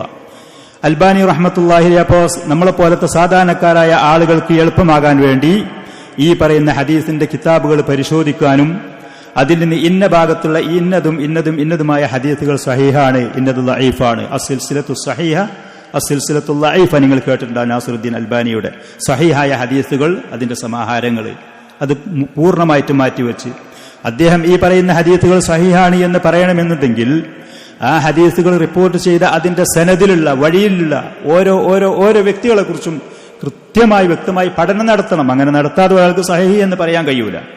അൽബാനി റഹ്മഹുല്ല ഓരോ റാവികളെ കുറിച്ചും റിപ്പോർട്ടർമാരെ കുറിച്ചും കൃത്യമായി പഠനം നടത്തിയിട്ട് അവർ വന്ന ആ വഴിയിൽ പരമ്പരയിലുള്ളത് സഹീഹാണ് എന്ന് പറഞ്ഞ് എഴുതി വെച്ചു. വളരെ ചുരുക്കം ഹദീസുകൾ അൽബാനി റഹ്മത്തുള്ളാഹി അലൈഹി ഇങ്ങനെ ചെയ്തതിൽ തിരുത്തേണ്ടതും പിന്നീട് അദ്ദേഹത്തിന് തിരുത്തി പറയേണ്ടതും വന്നിട്ടുള്ളൂ. ആ നിലക്കുള്ള ശക്തമായ വളരെ പ്രയാസകരമായ ആ കാര്യം അദ്ദേഹം ചെയ്തു എന്നുള്ളതാണ്. ഇന്നതൊക്കെ മൗദൂആയ ഹദീസ്, കള്ള ഹദീസുകളാണ്. ഇന്നത് ബലഹീനമായ പരമ്പരയിൽ കൂടെ, മാർഗത്തിൽ കൂടെ, സനദിൽ കൂടെ വന്നതാണ്. അങ്ങനെ സഹീഹായ ഹദീസുകൾക്ക് അദ്ദേഹം കിതാബുകൾ, ലഈഫായ ബലഹീനമായ ഹദീസുകൾക്ക് വേറെ കിതാബുകൾ, സഹീഹ് വേറെ ലഈഫ് വേറെ. കുത്തുബുസുന്നയിൽ മുഴുവനും കൂടി സഹീഹും ലഈഫും അങ്ങനെയാണ് ഒരുമിച്ച് കൂട്ടിയാണ് അതിന്റെ പണ്ഡിതന്മാർ അത് എഴുതി രേഖപ്പെടുത്തിയിരിക്കുന്നത്. അത് അദ്ദേഹം ഐറ്റം തിരിച്ച് അങ്ങനത്തെ ഒരു പ്രത്യേകമായ ഒരു രീതി ഹദീസ് പഠനത്തിന്. നാസറുദ്ദീൻ അൽബാനി റഹ്മത്തുള്ളാഹി അലൈഹി ഈ പറയുന്ന പണി ചെയ്ത് ഹദീസുകളെ കുറിച്ച് പറയുന്ന സമയത്ത് അതിന്റെ സനദോടുകൂടെ പറയൽ വന്നതിന്റെ ശേഷമാണ് ആ കാര്യം മുസ്ലിം ലോകത്തിന് ഒരു ഉണർവും ഒരു ഉന്മേഷവും വന്നത് എന്നുള്ളത്. അതുകൊണ്ട് തന്നെ മഹാനായ ആ പണ്ഡിതൻ ജീവിച്ചു മരിക്കുന്നതിന്റെ മുമ്പ് ലോകത്തിന്റെ ഏത് മുക്കിലും മൂലയിലും ഒരാളൊരു ഹദീസ് പറയുകയാണെങ്കിൽ സഹഹുൽ അൽബാനി ലഅഫഹുൽ അൽബാനി എന്ന് പറയാതെ ആ ഹദീസിനെ കുറിച്ച് പറഞ്ഞ് പൂർണ്ണമായി ആ വ്യക്തിക്ക് അതിൽ നിന്ന് പോകാൻ കഴിയാത്ത ഒരവസ്ഥ. അങ്ങനത്തെ ഒരു ആദരവ് സൗദി അറേബ്യയിലാണെങ്കിൽ പോലും, അറബി പണ്ഡിതന്മാരുള്ള ലോകത്താണെങ്കിൽ പോലും ഒരു ഹദീസിനെ കുറിച്ച് മിമ്പറുകളിൽ വെച്ചോ സ്റ്റേജുകളിൽ വെച്ചോ സദസ്സുകളിൽ വെച്ചോ ഒരാൾ പറയുകയാണെങ്കിൽ സഹഹുൽ അൽബാനി ലഅഫഹുൽ അൽബാനി എന്ന് ആ ഹദീസ് പറയുന്ന വ്യക്തികൾ, പ്രസംഗകരോ മുദരിസോ അധ്യാപകരോ, അവർ പറയുന്ന നിലക്കുള്ള ഒരു ആവേശകരമായ ഒരവസ്ഥ ഹദീസ് പഠനത്തിൽ വന്നു എന്നുള്ളത്. മഹാനായ ആ പണ്ഡിതന് അതിന്റെ പേരിൽ അങ്ങനെ ആ പറയുന്ന നാട്ടിൽ, പ്രത്യേകിച്ച് സൂരിയ എന്ന് പറയുന്ന പ്രദേശത്തും ഇതുപോലെ സൂഫികളും ഖുറാഫാത്തിന്റെയും ആളുകൾ ധാരാളമുള്ള രാജ്യമാണ്. അതുകൊണ്ട് തന്നെ അവിടെ വെച്ചും പല ജാതി പ്രയാസങ്ങൾ അഹ്ലുസുന്നത്തി വൽ ജമാഅത്തിന്റെ മറ്റുള്ള പണ്ഡിതന്മാർക്ക് നേരിടേണ്ടി വന്നതുപോലത്തെ പ്രയാസങ്ങൾ പലതും അദ്ദേഹത്തിന് നേരിടേണ്ടി വന്നു. പല ആളുകളും അദ്ദേഹത്തിന്റെ നിലപാടിൽ നിന്ന്, സ്വന്തം പിതാവിൽ നിന്ന് നേരിട്ടതുപോലെ മറ്റു പല ആളുകളിൽ നിന്നും 1-2 പ്രാവശ്യം അദ്ദേഹത്തിന് ജീവിതത്തിൽ ജയിലിൽ അറസ്റ്റ് ചെയ്യപ്പെടുന്ന അനുഭവങ്ങൾ അദ്ദേഹത്തിന് ഉണ്ടായിട്ടുണ്ട് എന്നുള്ളതാണ്. അങ്ങനെ ഏതാണെങ്കിലും ഷെയ്ഖ് റഹ്മത്തുള്ളാഹി അലൈഹി അദ്ദേഹത്തിന്റെ ഈ പഠനവും ഈ ദഅവത്തും ഈ പറയുന്ന ഗ്രന്ഥരചനകളുമായിട്ട് അവിടെ കഴിച്ചുകൂട്ടി. തഹ്ദീറുസ് സാജിദി മിൻ ഇത്തിഖാദിൽ ഖുബൂരി മസാജിദ് എന്ന് പറയുന്ന ഒരു ചെറിയൊരു പുസ്തകമുണ്ട്. ചെറിയൊരു പുസ്തകം നാസറുദ്ദീൻ അൽബാനിയുടെ നമ്മുടെ കയ്യിലുണ്ടത്. തഹ്ദീറുസ് സാജിദി മിൻ ഇത്തിഖാദിൽ ഖുബൂരി മസാജിദ്. മഖ്ബറകൾ അവിടെ ചെന്ന് സുജൂദ് ചെയ്യാൻ പാടില്ല, പള്ളികളാക്കാൻ പാടില്ല, നിസ്കരിക്കുന്ന ആളുകൾ അത് അവിടെ ഇബാദത്ത് ചെയ്യാൻ പാടില്ല എന്ന് താക്കീത് എന്ന് പറഞ്ഞ ആ പുസ്തകം ഏകദേശം 20-21 വയസ്സുകാലത്താണ് നാസറുദ്ദീൻ അൽബാനി ആ ഗ്രന്ഥം, ആ പുസ്തകം എഴുതിയത് എന്നുള്ളത്. ആ പുസ്തകം എഴുതിയത് സ്വഹീഹായ ഹദീസുകളും അതിന്റെ റിവായത്തുകളും ക്രോഡീകരിച്ചുകൊണ്ട്. അൽബാനി റഹ്മത്തുള്ളാഹി അലൈഹി വിമർശകരായ ആളുകൾ പറയുന്ന മറ്റൊരു കാര്യം, ധാരാളം അധ്യാപകർ അദ്ദേഹത്തിനില്ല എന്നുള്ളതാണ്. ശരിയാണ്, അൽബാനിക്ക് ധാരാളം മശായിഖന്മാരില്ല. ഈ പറയുന്ന ഗ്രന്ഥാലയത്തിൽ നിന്ന്, മക്തബത്തുൽ ലാഹിരിയ പോലത്തെ ഗ്രന്ഥാലയങ്ങളിൽ നിന്നും പിന്നീട് ലോകത്തിന്റെ നാനാഭാഗത്തുള്ള ഗ്രന്ഥാലയങ്ങൾ, പുസ്തകങ്ങൾ ശേഖരിച്ചുകൊണ്ട് അതിൽ പഠനം നടത്തി എന്നുള്ളത്. പക്ഷേ അൽബാനി റഹ്മത്തുള്ളാഹി അലൈഹിക്ക് ഒരുപാട് അധ്യാപകന്മാരും മശായിഖന്മാരും ഇല്ല എന്നുണ്ടെങ്കിലും, നേരത്തെ നമ്മൾ ഖുത്ബയിൽ കേട്ടതുപോലെ ഇന്ന് ലോകത്ത് ജീവിച്ചിരിക്കുന്ന പ്രമുഖരായ ഉലമാക്കൾ, അബ്ദുൽ അസീസ് ഇബ്നു ബാസ് റഹ്മത്തുള്ളാഹി അലൈഹിയെ പോലത്തെ ആളുകൾ അൽബാനി ഹദീസ് വിഷയത്തിൽ, നബി സല്ലല്ലാഹു അലൈഹി വസല്ലം ഹദീസിന്റെ വിഷയത്തിൽ അൽബാനിയെ കവച്ചു വെക്കാൻ ഇന്ന് ലോകത്തൊരാളില്ല എന്ന് പറഞ്ഞ തസ്കിയത്ത്, പ്രശംസ പത്രം നൽകിയതാണ്. അബ്ദുൽ അസീസ് ഇബ്നു ബാസ് റഹ്മത്തുള്ളാഹി അലൈഹി പറഞ്ഞു, ഈ പറയുന്ന ആകാശത്തിന്റെ കുബ്ബയുടെ താഴെ, ഭൂമിയുടെ മുകളിൽ അള്ളാഹുവിന്റെ റസൂലിന്റെ ഹദീസിന്റെ മുജദ്ദിദാണ് നാസറുദ്ദീൻ അൽബാനി, അതിന്റെ പരിഷ്കർത്താവാണ്. ഹദീസ്, അള്ളാഹുവിന്റെ റസൂലിന്റെ ഹദീസ് മനുഷ്യ സമൂഹത്തിലെ ഉമ്മത്തിന്റെ മുന്നിലേക്ക് ഇത്ര ആകർഷണീയമായ രൂപത്തിൽ അത് കൊണ്ടുവന്ന് നൽകിയ മഹാനായ പരിഷ്കർത്താവാണ് നാസറുദ്ദീൻ അൽബാനി റഹ്മത്തുള്ളാഹി അലൈഹി. അത് തന്നെ അങ്ങനത്തെ പ്രശംസയുടെ വാക്കുകൾ മതി അവർക്ക് ബഹുമാനത്തിനും അവർക്ക് ആദരവിനും. നാസറുദ്ദീൻ അൽബാനി റഹ്മത്തുള്ളാഹി അലൈഹി റബീഉ ഇബ്നു ഹാദിൽ മദ്ഖലി റഹിമഹുള്ള അദ്ദേഹത്തിന്റെ ഉസ്താദ് കൂടിയായിരുന്നു. മദീന യൂണിവേഴ്സിറ്റിയിൽ 2-1.5 കൊല്ലം അദ്ദേഹം വന്ന് അധ്യാപന ജോലി ചെയ്തിട്ടുണ്ട് ഹദീസ് വിഭാഗത്തിൽ. അൽബാനി റഹ്മത്തുള്ളാഹി അലൈഹി ഇബ്നു ബാസിനോട് ഒരിക്കൽ ചോദിച്ചു, മദീന പള്ളിയിൽ അൽബാനിയുടെ സദസ്സിൽ ധാരാളം ആളുകളെ ഞങ്ങൾ കാണുന്നു, നിങ്ങളുടെ സദസ്സിൽ ഉള്ളതിലേറെ യാ ഷൈഖ്, ഇബ്നു ബാസിനോട് ചോദിച്ചു. അദ്ദേഹം അതിന് പുഞ്ചിരിച്ചുകൊണ്ട് കൊടുത്ത മറുപടി ദാലിക ഫളലുല്ലാഹി യുതീഹി മൻ യശാ, ദാലിക ഫളലുല്ലാഹി യുതീഹി മൻ യശാ, അള്ളാഹുവിന്റെ ഔദാര്യമാണ്, അതവൻ ഉദ്ദേശിക്കുന്നവർക്ക് നൽകുന്നതാണ്. അള്ളാഹു സുബ്ഹാനഹു വ തആല ഒരു കാര്യം ചെയ്യണമെന്ന് തീരുമാനിച്ചാൽ ലഗാലിബ ലി അംരിഹി, അള്ളാഹുവിനെ പരാജയപ്പെടുത്താൻ ഒരു ശക്തിക്കും സാധ്യമല്ല. ദീനിന്റെ ശത്രുവായ ഒരു ഭരണാധികാരി അവിടെ ഈ മുസ്ലിമീങ്ങളെ ഈ നിലക്ക് ഉപദ്രവിക്കാൻ ശ്രമിച്ചപ്പോൾ അതിൽ നിന്ന് ഒരു കുഞ്ഞിനെ അതിന്റെ കുടുംബത്തോടുകൂടെ അള്ളാഹു അവിടുന്ന് രക്ഷപ്പെടുത്തുകയും ലോകത്ത് മുഴുവനും അള്ളാഹുവിന്റെ റസൂലിന്റെ ഈ സുന്നത്ത് ഇത്രത്തോളം സുന്ദരമായ നിലക്ക് ആർക്കും കേട്ടാൽ ആകർഷണീയമാകുന്ന നിലക്ക് ഈ ഹദീസിനെ അതിനെ പ്രചരിപ്പിക്കാനും ആളുകളുടെ മുന്നിൽ എത്തിക്കാനും ആ മനുഷ്യൻ അള്ളാഹു ഉപയോഗപ്പെടുത്തി എന്നുള്ളത്, അള്ളാഹു സുബ്ഹാനഹു വ തആല ഉപയോഗപ്പെടുത്തി എന്നുള്ളതാണ്. ഹദീസിന്റെ വിഷയത്തിൽ അൽബാനിയെ കവച്ചുവെക്കാൻ മറ്റൊരാൾ ഈ കാലഘട്ടത്തിലില്ല എന്ന് പറയുന്നത് അദ്ദേഹത്തിന്റെ ശത്രുപക്ഷത്തുള്ള ആളുകൾ പോലും അത് സമ്മതിച്ച കാര്യങ്ങളാണ്. എണ്ണപ്പെട്ട ഒറ്റപ്പെട്ട ചില ആളുകൾ ഏതെങ്കിലും നിലക്ക് മഹാനായ പണ്ഡിതനെ വിമർശിക്കുന്നുണ്ട് എങ്കിൽ പോലും അദ്ദേഹത്തിന് ധാരാളം കിതാബുകൾ, ഇർവാഉൽ ഖലീൽ ഫി തഖ്രീജ് അഹാദീസ് മനാറുസ് സബീൽ, വളരെ ബൃഹത്തായ ഗ്രന്ഥങ്ങൾ, സിൽസിലത്തുൽ അഹാദീസ് സഹീഹ, സിൽസിലത്തുൽ അഹാദീസുൽ ദഈഫ, തൽഖീസ് അഹ്കാമിൽ ജനായിസ്, ഒരു മയ്യത്ത് പരിപാലനവുമായി ബന്ധപ്പെട്ട കാര്യങ്ങൾ കൃത്യമായി തുടക്കം മുതൽ ഒരാൾ മരിക്കാൻ കിടക്കുന്നതിന്റെ മുമ്പ് പോലും അതിന്റെ ആളുകളും കുടുംബങ്ങളും അവനോട് ചെയ്യേണ്ടുന്ന ഹക്കുകളടക്കമുള്ള കാര്യങ്ങൾ പൂർണ്ണമായി പറയുന്ന സിഫത്തു സ്വലാത്തുൻ നബി മിൻ അവ്വലി മുഅല്ലഫ്, അദ്ദേഹത്തിന്റെ ഏറ്റവും ആദ്യ കാലഘട്ടങ്ങളിൽ രചിച്ച ഗ്രന്ഥങ്ങളുടെ കൂട്ടത്തിൽ നബി സല്ലല്ലാഹു അലൈഹി വസല്ലമയുടെ നിസ്കാരത്തിന്റെ രൂപം, അതിന്റെ ആരംഭം മുതൽ അവസാനം വരെ പ്രവാചകന്റെ നിസ്കാരത്തിന്റെ രൂപം എങ്ങനെയാണ്, നബി സല്ലല്ലാഹു അലൈഹി വസല്ലമയുടെ ഹജ്ജിന്റെ രൂപം, അതേപോലെ തന്നെ ഇബ്നു അബി ആസിം റഹ്മത്തുള്ളാഹിയുടെ ളിലാലുൽ ജന്ന എന്ന് പറയുന്ന ഇങ്ങനെ ധാരാളം, മിഷ്കാത്തുൽ മസാബിഹ് എന്ന് പറയുന്ന ഹദീസ് ഗ്രന്ഥത്തിനെ കുറിച്ചുള്ള ഇങ്ങനത്തെ ധാരാളം ഗ്രന്ഥങ്ങൾ അദ്ദേഹത്തിൻ്റെതായിട്ട് ഇന്ന് ലോകത്ത് മുസ്ലിമീങ്ങളായ ആളുകളുടെ ഗ്രന്ഥാലയങ്ങളിലും ലോകത്തുള്ള മുസ്ലിമീങ്ങളുടെ പുസ്തകങ്ങളുടെ കിതാബുകളുടെ ഗ്രന്ഥങ്ങളുടെ കടകളിലും സ്ഥാപനങ്ങളിലും പരന്ന് പന്തലിച്ചുകൊണ്ട് കിടക്കുന്നു എന്നുള്ളത്. നാസിറുദ്ദീൻ അൽബാനി ജാമിഅത്തുൽ ഇസ്ലാമിൽ അദ്ദേഹം 3 വർഷക്കാലം എന്നാണ് പറയുന്നത്, 1383 വർഷം മുതലേറ്റ് വബിതർശീഹിം മിന ഷെയ്ഖ് മുഹമ്മദ് ബിൻ ഇബ്രാഹിം മുഫ്തിൽ മംലക, അബ്ദുൽ അസീസ് ബിൻ ബാസ് റഹ്മത്തുള്ളാഹിയുടെ മുന്നിൽ സൗദി അറേബ്യയുടെ മുഫ്തിയായിരുന്ന Muhammad bin Ibrahim Al Sheikh റഹിമഹുല്ല, അദ്ദേഹത്തിന്റെ ഉപദേശ നിർദ്ദേശപ്രകാരമാണ് നാസിറുദ്ദീൻ അൽബാനി മദീനയിലേക്ക് ജാമിഅത്തുൽ ഇസ്ലാമിലേക്ക് അധ്യാപകനായി വന്നത് എന്നുള്ളത്. അങ്ങനെ പിന്നെ അദ്ദേഹം 2-3 വർഷം കാലത്തിന് ശേഷം സിറിയയിലേക്ക് തന്നെ മടങ്ങിപ്പോയി. സിറിയയിൽ മടങ്ങിപ്പോയ സമയത്തും അവിടെ അദ്ദേഹത്തിന് സ്വസ്ഥമായ ജീവിതം അവിടുന്ന് ലഭിക്കാതെ ജോർദാനിലുള്ള രാജാവ് അദ്ദേഹത്തിനോട് ആ നാട്ടിലേക്ക് ചെല്ലാനുള്ള സമ്മതം ചോദിച്ച് ആ രാജാവിന്റെ അനുവാദ സമ്മതപ്രകാരം അദ്ദേഹം ഉർദുനിലേക്ക്, ജോർദാനിലേക്ക് മടങ്ങിപ്പോയി. ഇതിന്റെ ഇടയിലൊക്കെ സംഭവബഹുലമായ പലജാതി പരീക്ഷണങ്ങളും പ്രയാസങ്ങളും ദുരിതങ്ങളും ആ പണ്ഡിതൻ നേരിടേണ്ടി വന്നു എന്നുള്ളത്. 1419 വർഷത്തിൽ മലിക് ഫൈസൽ റഹിമഹുല്ല അദ്ദേഹത്തിന്റെ പേരിലുള്ള സമ്മാനം സൗദിയിലുള്ള ഗവൺമെന്റ് മഹാനായ പണ്ഡിതന് കൊടുത്തു. അദ്ദേഹം മുസ്ലിം ഉമ്മത്തിന് ചെയ്ത ഈ ഹദീസിന്റെ വിഭാഗത്തിലുള്ള ഈ സേവനത്തിന്റെ പേരിൽ, അദ്ദേഹത്തിന്റെ സേവനത്തിന്റെ പേരിൽ ഞാൻ പറഞ്ഞതുപോലെ ഇബ്നു ബാസ് റഹ്മത്തുള്ളാഹി അലൈഹി അദ്ദേഹത്തിനെ കുറിച്ച് പറഞ്ഞു, ലാ നഅലമു അഹദൻ അഅലമ ബിൽ ഹദീസ് മിൻഹു, അദ്ദേഹത്തിനെ കുറിച്ച് ഹദീസിന്റെ കാര്യത്തിൽ അൽബാനിയിലേറെ ഈ കാലഘട്ടത്തിൽ അറിവുള്ള മറ്റൊരാളെ നമുക്കറിയുകയില്ല.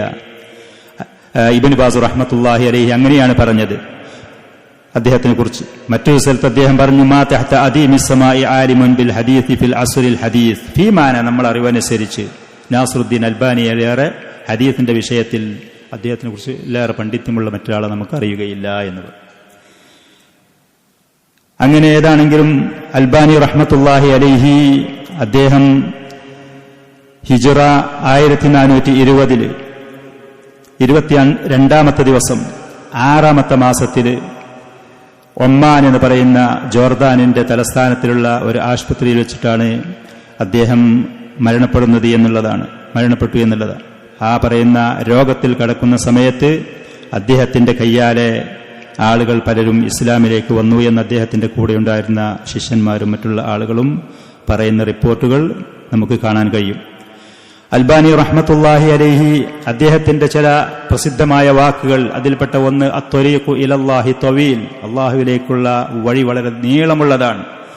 വലൈസൽ മുഹിമ്മു അൻ തസില ഇലാ നിഹായത്തി, ആ വഴിയുടെ അങ്ങേ തലക്ക് എത്തുക എന്നുള്ളതല്ല അത്യാവശ്യം. ഇബ്രാഹിം നബി അള്ളാഹുവിന്റെ ഖലീലായതുപോലെ, മുഹമ്മദ് നബി സല്ലല്ലാഹു അലൈഹി വസല്ലം അള്ളാഹുവിന്റെ ഖലീലായതുപോലെ, മൂസാ നബി അള്ളാഹുവിന്റെ കലീം, അള്ളാഹുവിന്റെ സംസാരം ഈ ഭൂമിയിൽ വെച്ച് നേരിട്ട് കേട്ടതുപോലെ അങ്ങോട്ട് എത്തുക എന്നുള്ളതൊന്നും ഒരു പക്ഷേ നമുക്ക് താങ്ങാൻ കഴിയുകയില്ല. പക്ഷേ അൽ മുഹിം, അത്യാവശ്യം, അൻ തമൂത വ അൻത അലൈഹി, ആ വഴിയിലായിട്ട് മരിക്കാൻ കഴിഞ്ഞാൽ മതി എന്നുള്ളത്. നമുക്ക് ആ മാർഗത്തിലായി മരിക്കാൻ കഴിഞ്ഞാൽ മതി. അവരെ പോലെ അങ്ങേ തലക്കൊക്കെ എത്താൻ ഒരു പക്ഷേ നമുക്ക് കഴിഞ്ഞുകൊള്ളണമെന്നില്ല. മറ്റൊരു സമയത്ത് അദ്ദേഹം ഒരിക്കൽ പറഞ്ഞു, ഇൻഖതഅ അർജാഉ ഇല്ലാ മിൻക യാ അല്ലാഹ്,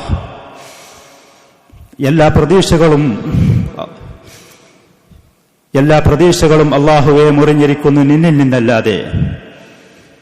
വഖാബത്തിൽ ആമാലു ഇല്ലാ ഫീക്, എല്ലാ ആഗ്രഹങ്ങളും നിന്നിൽ മാത്രമേ ഉള്ളൂ, മറ്റൊരാളിലുമില്ല.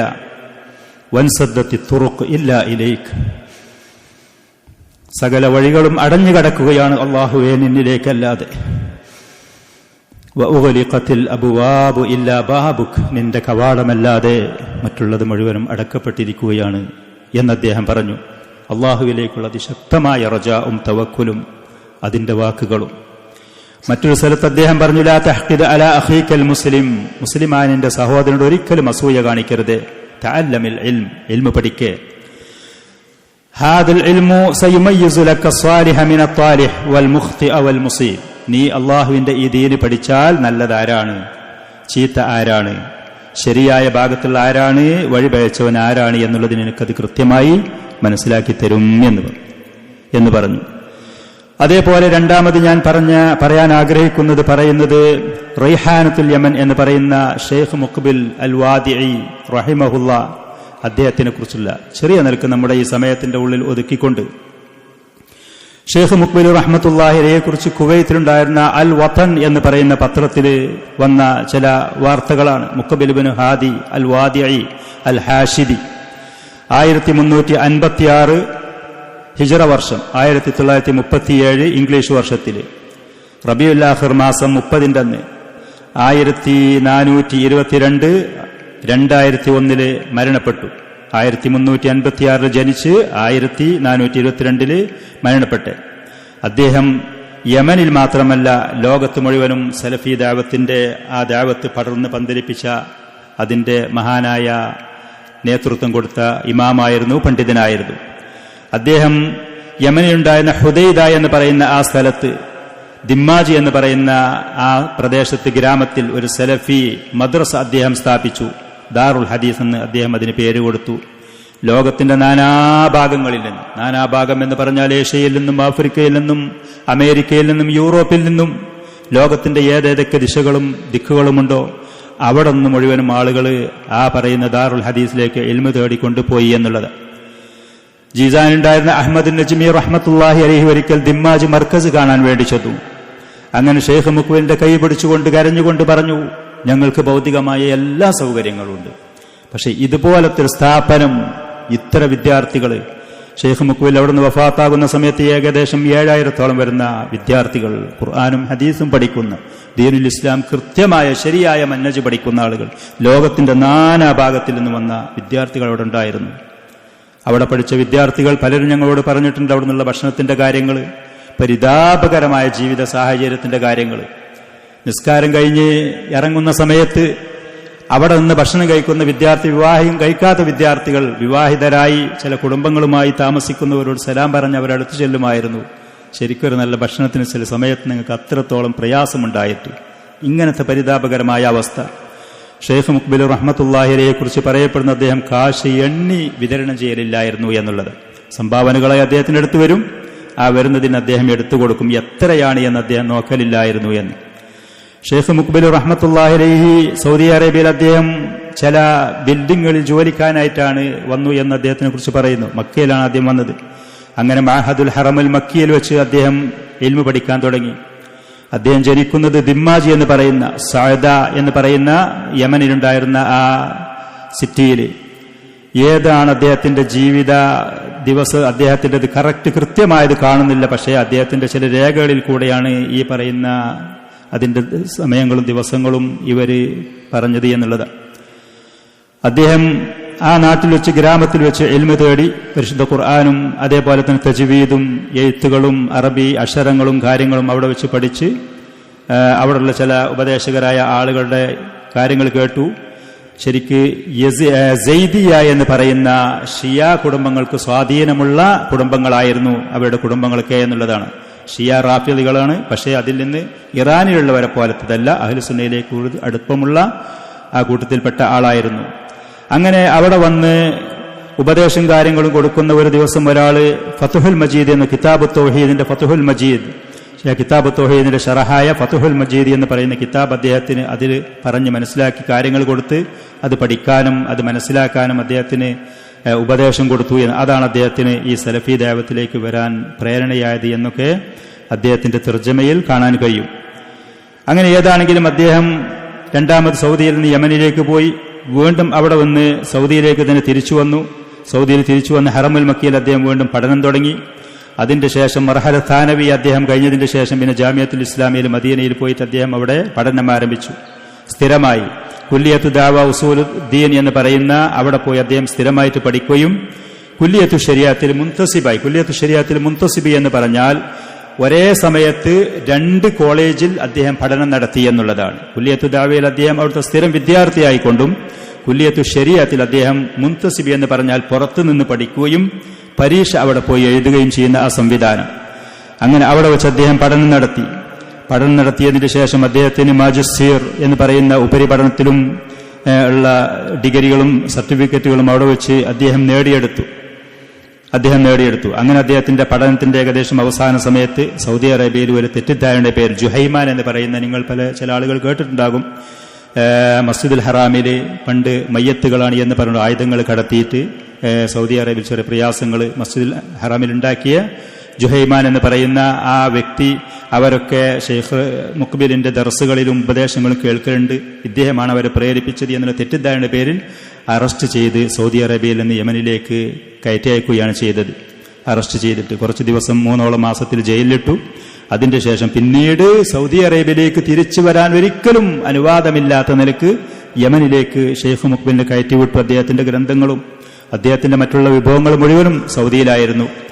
അങ്ങനെ യമനിൽ അദ്ദേഹം എത്തിയതിന്റെ ശേഷം അദ്ദേഹത്തിന്റെ ഗ്രന്ഥങ്ങൾ ആ യമനിലേക്ക് കൊണ്ടുപോകാൻ അദ്ദേഹത്തിന്റെ അഭ്യുദയകാംക്ഷികളായ ആളുകൾ ശ്രമിച്ചു. പക്ഷേ അന്നുണ്ടായിരുന്ന റാഫിദികളും ഈ പറയുന്ന ഷിയാക്കളും ആളുകൾ എയർപോർട്ടിന്റെയും സീപോർട്ടിന്റെയും ഭാഗങ്ങളിൽ പല ജാതി തടസ്സങ്ങൾ സൃഷ്ടിച്ച് ഒരുപാട് അദ്ദേഹം കഷ്ടപ്പെട്ടു. അങ്ങനെ ഷെയ്ഖ് റഹ്മത്തുള്ളാഹി അലൈഹി പല ജാതി പരീക്ഷണങ്ങൾ അപ്രതീക്ഷിതമായി അവിടെ വെച്ച് വന്ന സമയത്ത് ഒരിക്കൽ ഷെയ്ഖ് പറയാണ്, ഫകഅന്നി ഖറജ്തു ലിഖറാബിൽ ബിലാദി വദ്ദീനി വൽ ഹുക്ം, ഞാൻ ഈ ലോകത്തേക്ക് അല്ലാഹു എന്നെ പരീക്ഷണങ്ങൾക്ക് വേണ്ടി സൃഷ്ടിക്കപ്പെട്ട വ്യക്തിയാണ് എന്ന് എനിക്ക് തോന്നി. അതിന് മാത്രം ഗ്രന്ഥങ്ങൾ അദ്ദേഹത്തിനാണ് കൊണ്ടുപോകാൻ കഴിഞ്ഞില്ല. സാമ്പത്തികമായിട്ട് അദ്ദേഹത്തിന്റെ കയ്യിലൊന്നുമില്ലതാനും. സൗദിയിൽ വെച്ചിട്ട് ആ പഠനം പൂർത്തിയാക്കി സ്വസ്ഥമായി കഴിച്ചുകൂട്ടാൻ അദ്ദേഹത്തിന് കഴിഞ്ഞതുമില്ല. യമനിന്റെ സ്ഥിതി നമുക്ക് എല്ലാവർക്കും അറിയുകയും ചെയ്യും.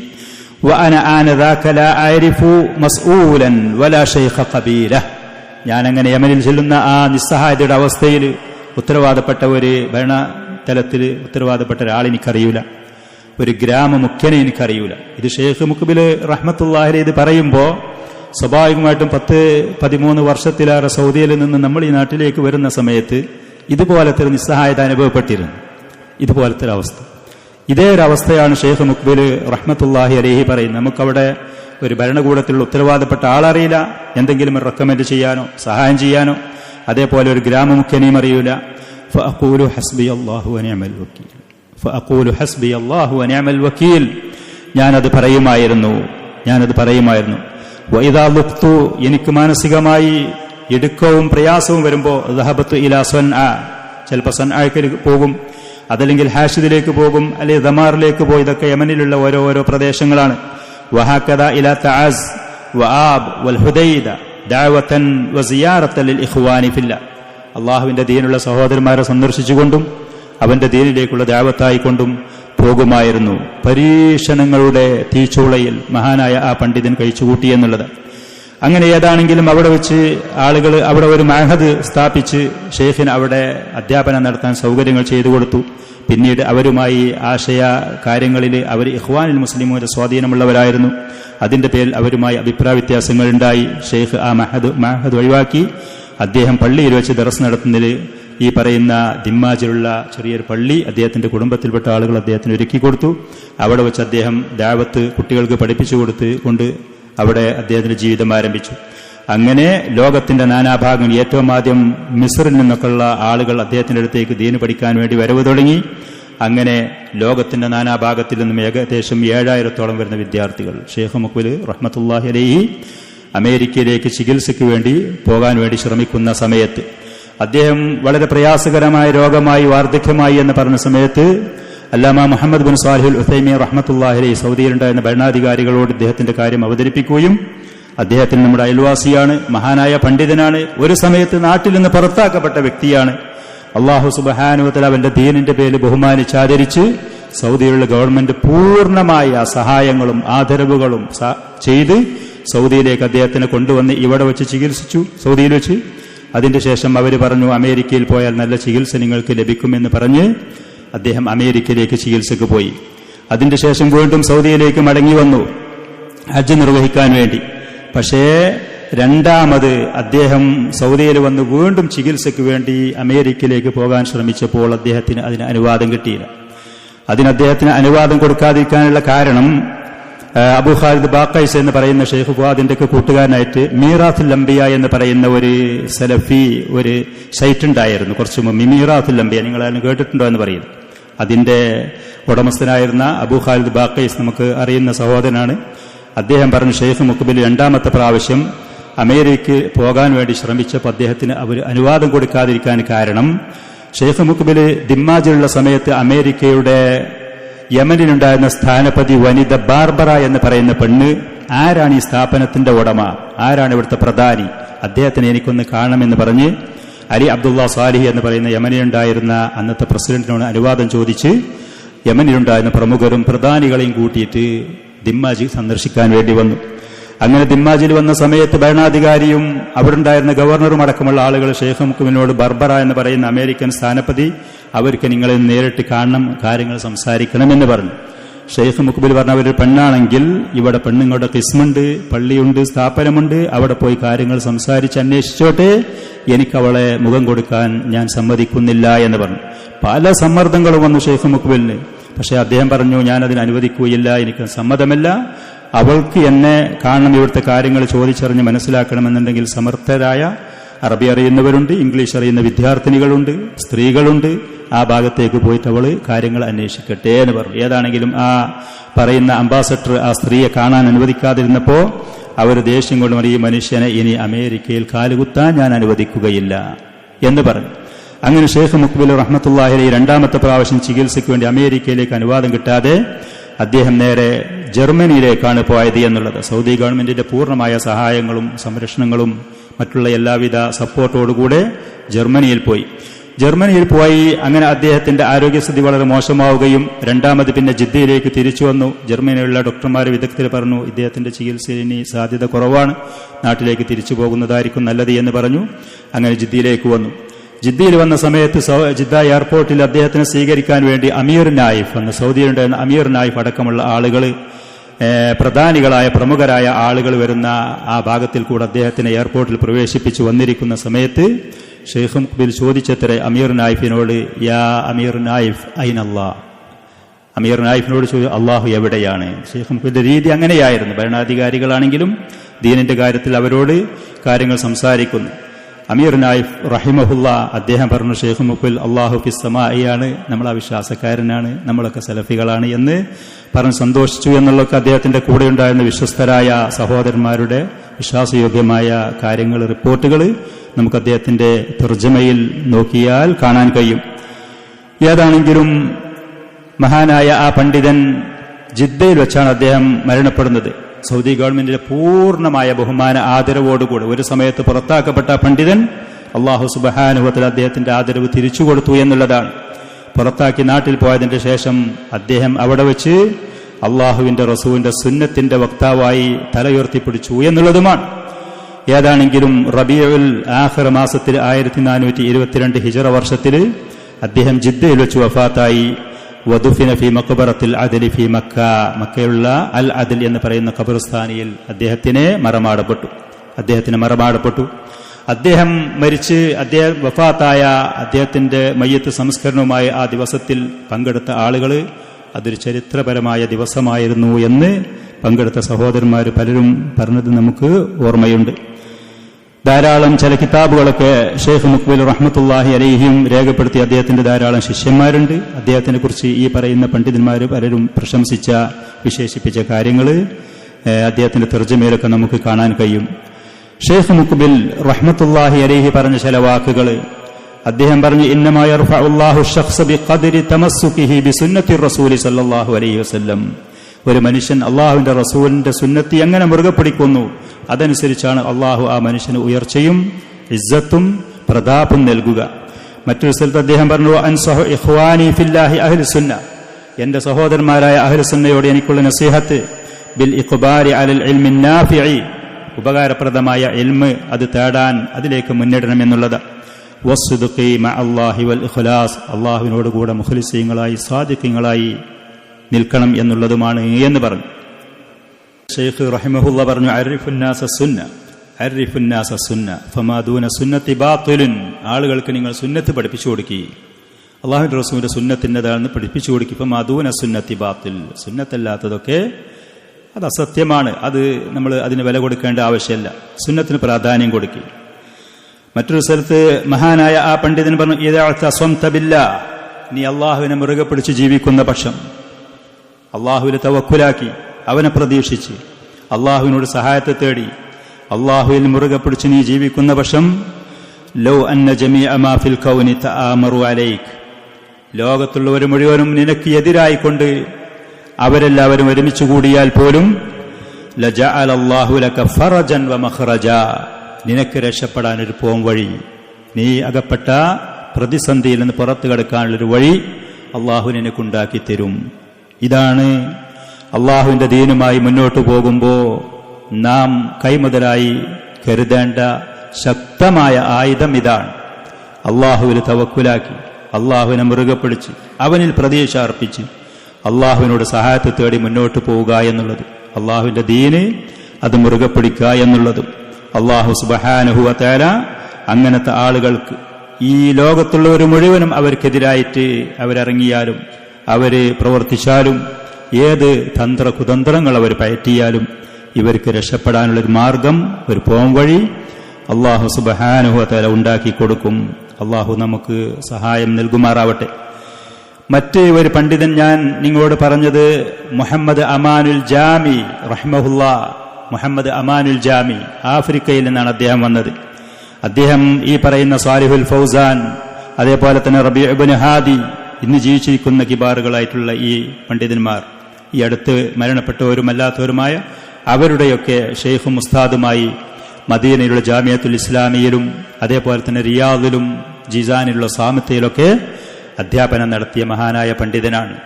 ചില ഇഖ്വാനികളും സുറൂരികളും അദ്ദേഹത്തെക്കുറിച്ച് ജാമി യഥാർത്ഥ സലഫികളെ പരിഹസിച്ചുകൊണ്ട് ജാമി എന്ന് പറയുന്നത് ഒരു പക്ഷേ നിങ്ങൾ കേട്ടിട്ടുണ്ടാകും.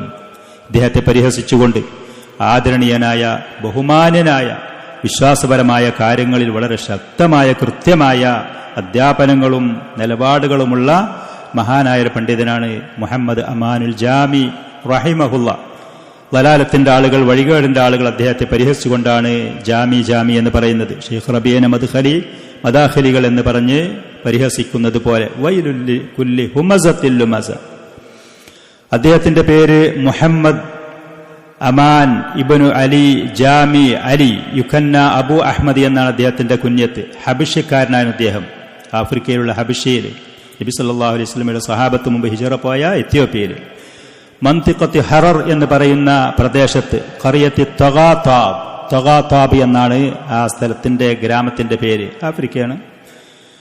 അദ്ദേഹത്തിന്റെ ഔദ്യോഗികമായ രേഖകളിൽ എഴുതി രേഖപ്പെടുത്തി വെക്കപ്പെട്ടതുപോലെ ഹിജറ 1349 വർഷത്തിലാണ് അദ്ദേഹത്തിന്റെ ജനനം എന്നാണ്. ഹിജറ 1349 വർഷത്തിൽ അദ്ദേഹം ആ ഗ്രാമത്തിൽ അന്നുണ്ടായിരുന്നത് പോലെ തന്നെ മുസ്ലിം ലോകത്തെ എല്ലാ സ്ഥലത്തും ഉള്ളതുപോലെ പരിശുദ്ധ ഖുർആന് പഠിപ്പിക്കൽ അവിടെ ഉണ്ടായിരുന്നു. ആ ഖുർആന് പൂർണ്ണമായി ഹിഫ്ളാക്കി പൂർത്തിയാക്കിയതിന്റെ ശേഷം പിന്നെ ഫിഖ്ഹിന്റെ കിതാബുകൾ ഇമാം ഷാഫിഈ റഹ്മത്തുള്ളാഹിയുടെ മദ്ഹബ് അനുസരിച്ച് ഉള്ള പഠനമാണ് അന്ന് ആ നാട്ടിലുള്ളത്. സലഫിയത്തൊന്നും എത്താത്ത സൂഫിയത്തും ഖുറാഫിയത്തും ഒക്കെ ധാരാളമുള്ള പ്രദേശങ്ങളാണ് താനും ആഫ്രിക്കയിൽ. സാമ്പത്തികമായി ഭൗതികമായി വളരെയധികം ക്ഷീണവും പ്രയാസവുമാണ് താൻ. അറബി ഭാഷ അദ്ദേഹത്തിന്റെ ഗ്രാമത്തിൽ വെച്ച് അദ്ദേഹം പഠിച്ചു. അൽ ഷെയ്ഖ് മുഹമ്മദ് അമീൻ അൽ ഹറരി എന്ന് പറയുന്ന പണ്ഡിതനെടുത്ത്. അങ്ങനെ പിന്നെ സ്വന്തം ഗ്രാമത്തിൽ വെച്ച് പഠിച്ചാൽ നമ്മുടെ നാട്ടിലൊക്കെ ഖുറാഫികൾ പള്ളി ദർസുകളിലേക്ക് സ്വീകരിക്കുന്നത് പോലെ കുറച്ച് മുതിർന്നാൽ കുട്ടികൾ പിന്നെ മറ്റ് ഗ്രാമങ്ങളിൽ പോയിട്ട് പഠനം നടത്തുക എന്നുള്ളതാണ്. ഇതാണ് ആ രീതി. അവരുടെ നാട്ടിലും അങ്ങനെയായിരുന്നു. അങ്ങനെ അദ്ദേഹത്തിന്റെ കൂട്ടുകാരനും കൂടെ അദ്ദേഹത്തിന്റെ സഹപാഠിയായ ഷെയ്ഖ് അബ്ദുൽ കരീം എന്ന് പറയുന്ന സഹപാഠിയും കൂടെ അദ്ദേഹം അവിടെ നിന്ന് അവരുടെ നാടിന്റെ അടുത്തുള്ള മറ്റു സ്ഥലങ്ങളിലേക്ക് പോയി ഇൽമു തേടി. അതിന്റെ ശേഷം പിന്നീട് സൗദിയിൽ പോകുക എന്നുള്ള ആഗ്രഹം അവർക്ക് ജനിച്ചു എന്നുള്ളതാണ്. സൗദിയിൽ പോകുക അങ്ങനെ രണ്ടുപേരും കൂടി അവിടെ ഉണ്ടായിരുന്ന ഷെയ്ഖ് മൂസ എന്ന് പറയുന്ന ഒരു പണ്ഡിതനുണ്ടായിരുന്നു. അവിടെ പോയിട്ട് ചില പുസ്തകങ്ങൾ കിതാബുകൾ പഠിച്ചു. അതിന്റെ ശേഷം സൗദി അറേബ്യയിലേക്ക് പോകാൻ വേണ്ടി അവർ തീരുമാനിച്ചു. മക്കയിൽ പോയി ഹജ്ജ് ചെയ്യാനും അവിടെ പോയി പണ്ഡിതന്മാരെടുത്ത് പോയി ഇൽമു തേടാനും. ഇതാണ് അവര് ആഗ്രഹം വന്നത്. അങ്ങനെ ഫഖറജ മിനൽ ഹബശത്തി ഇല സോമാൽ, ഹബശയിൽ എത്യോപ്യയിൽ നിന്ന് ഏറ്റവും ആദ്യം സോമാലിയിലേക്ക് പോയി. അവിടെ നിന്നാണ് പിന്നെ യമനിലേക്ക് ഉള്ള ബോർഡറുകൾ ഉള്ളത്.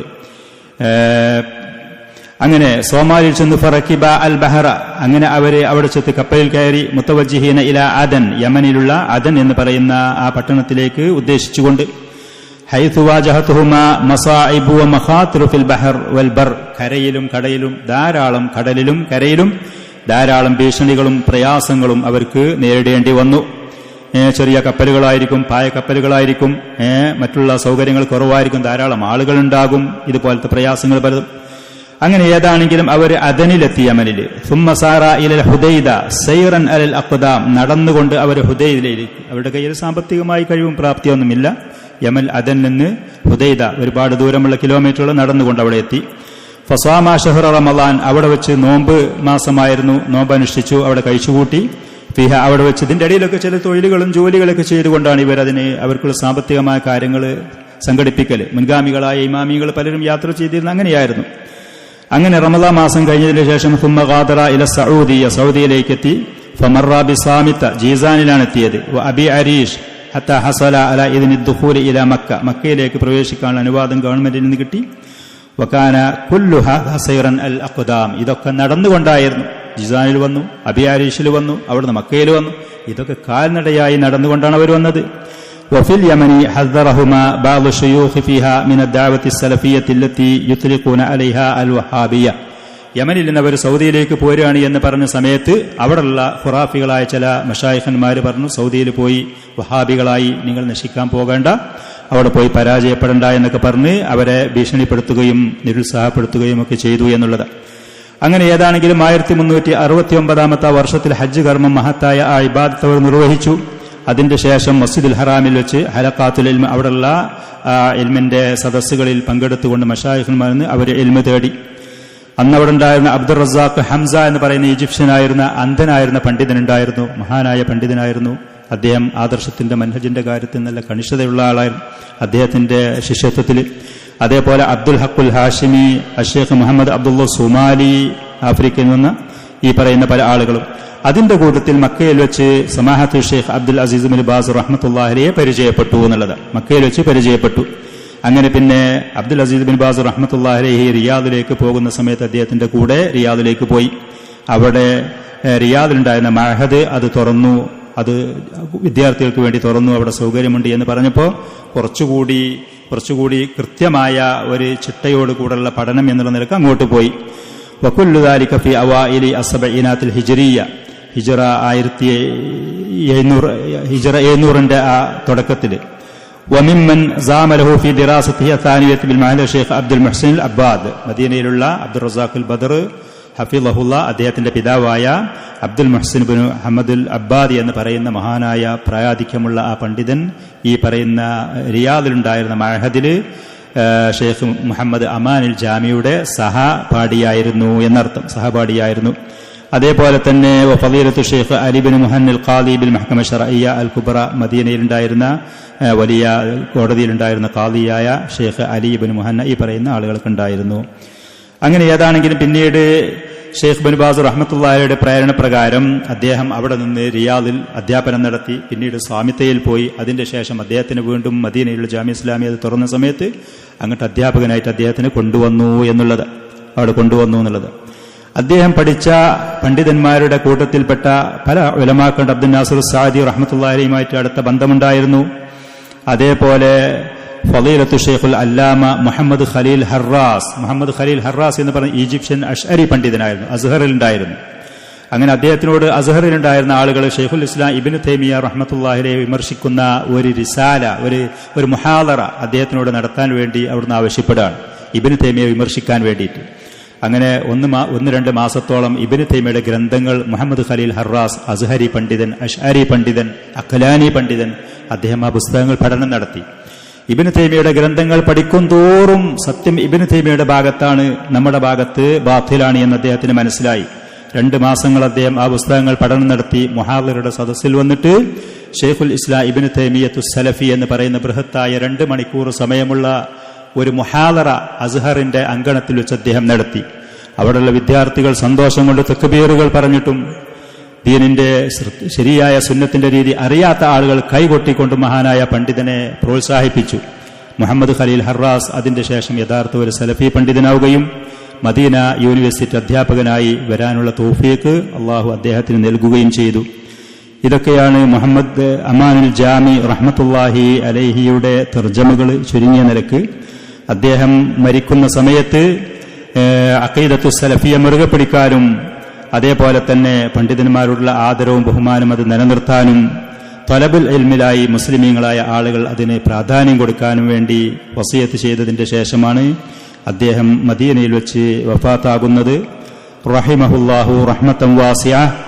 മഹാനായ ആ പണ്ഡിതന്റെ 1-2 വാക്കുകൾ കൂടി പറഞ്ഞ് ഞാൻ എന്റെ സംസാരം അവസാനിപ്പിക്കുന്നു. അദ്ദേഹം ഒരിക്കൽ പറഞ്ഞു, മിമ്മാ യുഖഫിഫു അലൈക മാ തുആനി മിനൽ ഫിതനി വശുബഹ. സമൂഹത്തിൽ ഇന്ന് ജീവിക്കുമ്പോൾ ഒരുപാട് ഫിത്നകളും കുഴപ്പങ്ങളും ഒരുപാട് ആശയക്കുഴപ്പങ്ങളും അങ്ങനെ ഒരാൾ പ്രയാസപ്പെടുന്നുണ്ടെങ്കിൽ അതിന് ഒരു ലഘൂകരണം, ആശ്വാസം ഒരാൾക്ക് ലഭിക്കാനുള്ള ഏറ്റവും നല്ല മാർഗം അൽ ഇഷ്തിഗാലു ബിൽ ഇബാദത്തി, ഇബാദത്ത് നിർവഹിച്ചുകൊണ്ട് അതിൽ ശുഗലാകുക എന്നുള്ളത്. ഫർളും സുന്നത്തുമായ ഇബാദത്തുകൾ വർദ്ധിപ്പിക്കുക. വഅദമുൽ ഖൗദ് ഫി സിയാസ, രാഷ്ട്രീയ കാര്യങ്ങളിൽ ആവശ്യമില്ലാത്ത കാര്യങ്ങളിൽ ഇടപെടാനും അതിൽ ചർച്ച ചെയ്യാനും അതിനെക്കുറിച്ച് സംസാരിക്കാനും കാര്യങ്ങളും പോകാതിരിക്കുക എന്നുള്ളതാണ്. മറ്റൊരു സ്ഥലത്ത് അദ്ദേഹം പറഞ്ഞു, ഖൈറുൽ ലിൽ ഇൻസാനി ഫി ഹാദിഹിൽ അയ്യാം, ഈ കാലഘട്ടത്തിൽ ഒരു മനുഷ്യന് ഏറ്റവും നല്ലത് അൻ യുലാസിമൽ ഉസ്ല, ആളുകളെ വെടിഞ്ഞുകൊണ്ട് ഒഴിഞ്ഞുകൊണ്ട് ഒരു സ്ഥലത്ത് കഴിച്ചുകൂട്ടുക എന്നുള്ളതാണ്. മാലം യജിദ് മജാലൽ ലിൽ മുഖാലത്തത്തിൻ നാഫിഅ, ഉപകാരപ്രദമായി ആളുകളുമായി സഹവസിക്കുന്നത് കൊണ്ട് ഉപകാരമില്ലാത്ത കാലത്തോളം. ഇൽമിന്റെ സദസ്സുകളുണ്ട്, മുഅ്മിനീങ്ങളുണ്ട്, അങ്ങനത്തെ സദസ്സുകളിൽ പോകണ്ട എന്നുള്ളതല്ല. ഉപകാരമില്ലാത്ത സദസ്സുകളാണെങ്കിൽ അതിൽ നിന്ന് പൂർണ്ണമായി മാറി ഒഴിഞ്ഞു പോകുക എന്നുള്ളതാണ് ഒരു മനുഷ്യന് ഈ കാലഘട്ടത്തിൽ ഏറ്റവും നല്ലത്. അതാണ് ഉപകാരപ്രദമായ സദസ്സുകളാണെങ്കിൽ നമ്മിൽ നിന്ന് അങ്ങോട്ടോ അതല്ലെങ്കിൽ അവിടെ നിന്ന് നമുക്ക് ഇങ്ങോട്ടോ ഉണ്ടെങ്കിൽ അവിടെ യാതൊരു സംശയമില്ല, അതാണ് ഏറ്റവും ശ്രേഷ്ഠമായത്. മറ്റൊരു സ്ഥലത്ത് അദ്ദേഹം പറഞ്ഞു, അത്തഅലീമു വാജിബുൻ വുജൂബൻ ഐനിയൻ ഫി ഹാദൽ വഖ്ത്, ദീനിന്റെ കാര്യങ്ങൾ പഠിക്കുക എന്നുള്ളത് ഈ കാലഘട്ടത്തിൽ ഫർള് ഐനാണ്, ഓരോ ആളുകളും പഠിക്കേണ്ടതാണ്. ലികസറത്തിൽ ഖൽത്തി വൽ ഖബത്തി വത്തൽബീസി വത്തളി, വഴികേട് ആളുകളെ പേപ്പിക്കലും ആശയക്കുഴപ്പങ്ങളും സത്യം അസത്യവും കൂട്ടിക്കുഴക്കലും ധാരാളമാണ്. അതുകൊണ്ട് മറ്റൊരു വാക്ക് അദ്ദേഹം പറഞ്ഞത്, അലൈന അൻ നഖൂലൽ ഹഖ്, സത്യം നമ്മൾ പറഞ്ഞേ മതിയാകൂ. വൽയഗ്ളബു മൻ യഗ്ളബ് വൽയർളാ മൻ യർളാ, ദേഷ്യപ്പെടുന്നവർ ദേഷ്യപ്പെട്ടോട്ടെ, തൃപ്തിപ്പെടുന്നവർ തൃപ്തിപ്പെട്ടോട്ടെ. ഫല്ലദീന തുലുബു റിളാഹു ഹുവല്ലാഹു വഹ്ദഹു, അല്ലാഹുവിന്റെ തൃപ്തി മാത്രമേ നമ്മൾ പ്രതീക്ഷിക്കുന്നുള്ളൂ, അതേ നമ്മൾ പ്രതീക്ഷിക്കേണ്ടതുള്ളൂ എന്ന് അല്ലാഹു സുബ്ഹാനഹു വ തആല നാം ഈ കേട്ടതും ഈ പറഞ്ഞതും സാലിഹായ അമലായി സ്വീകരിക്കുമാറാവട്ടെ. മഹാന്മാരായ ആദരണീയരായ ഈ പണ്ഡിതന്മാരും അതുപോലെ അഹ്ലു സുന്നത്തി വൽ ജമാഅത്തിന്റെ പണ്ഡിതന്മാർ കാണിച്ചു തന്ന ആ വഴിയിൽ സഞ്ചരിക്കാനും അതിൽ ജീവിച്ച് അള്ളാഹുവിനെ ത്വഅത്ത് ചെയ്ത് നിലനിന്ന് അതിലായി വഫാത്താകാനും മരണപ്പെടാനും അള്ളാഹുവിനെ ഈ പറയുന്ന അവന്റെ ഔലിയാക്കളോട് കൂടെ ജന്നാത്തുൽ ഫിർദൗസിൽ വെച്ച് അവനെ കാണാനും നമുക്ക് തൗഫീഖ് നൽകുമാറാവട്ടെ. ഹാദാ വസല്ലല്ലാഹു വസല്ലം വബാറക അലാ നബിയിനാ മുഹമ്മദിൻ വആലിഹി വഅസ്ഹാബിഹി.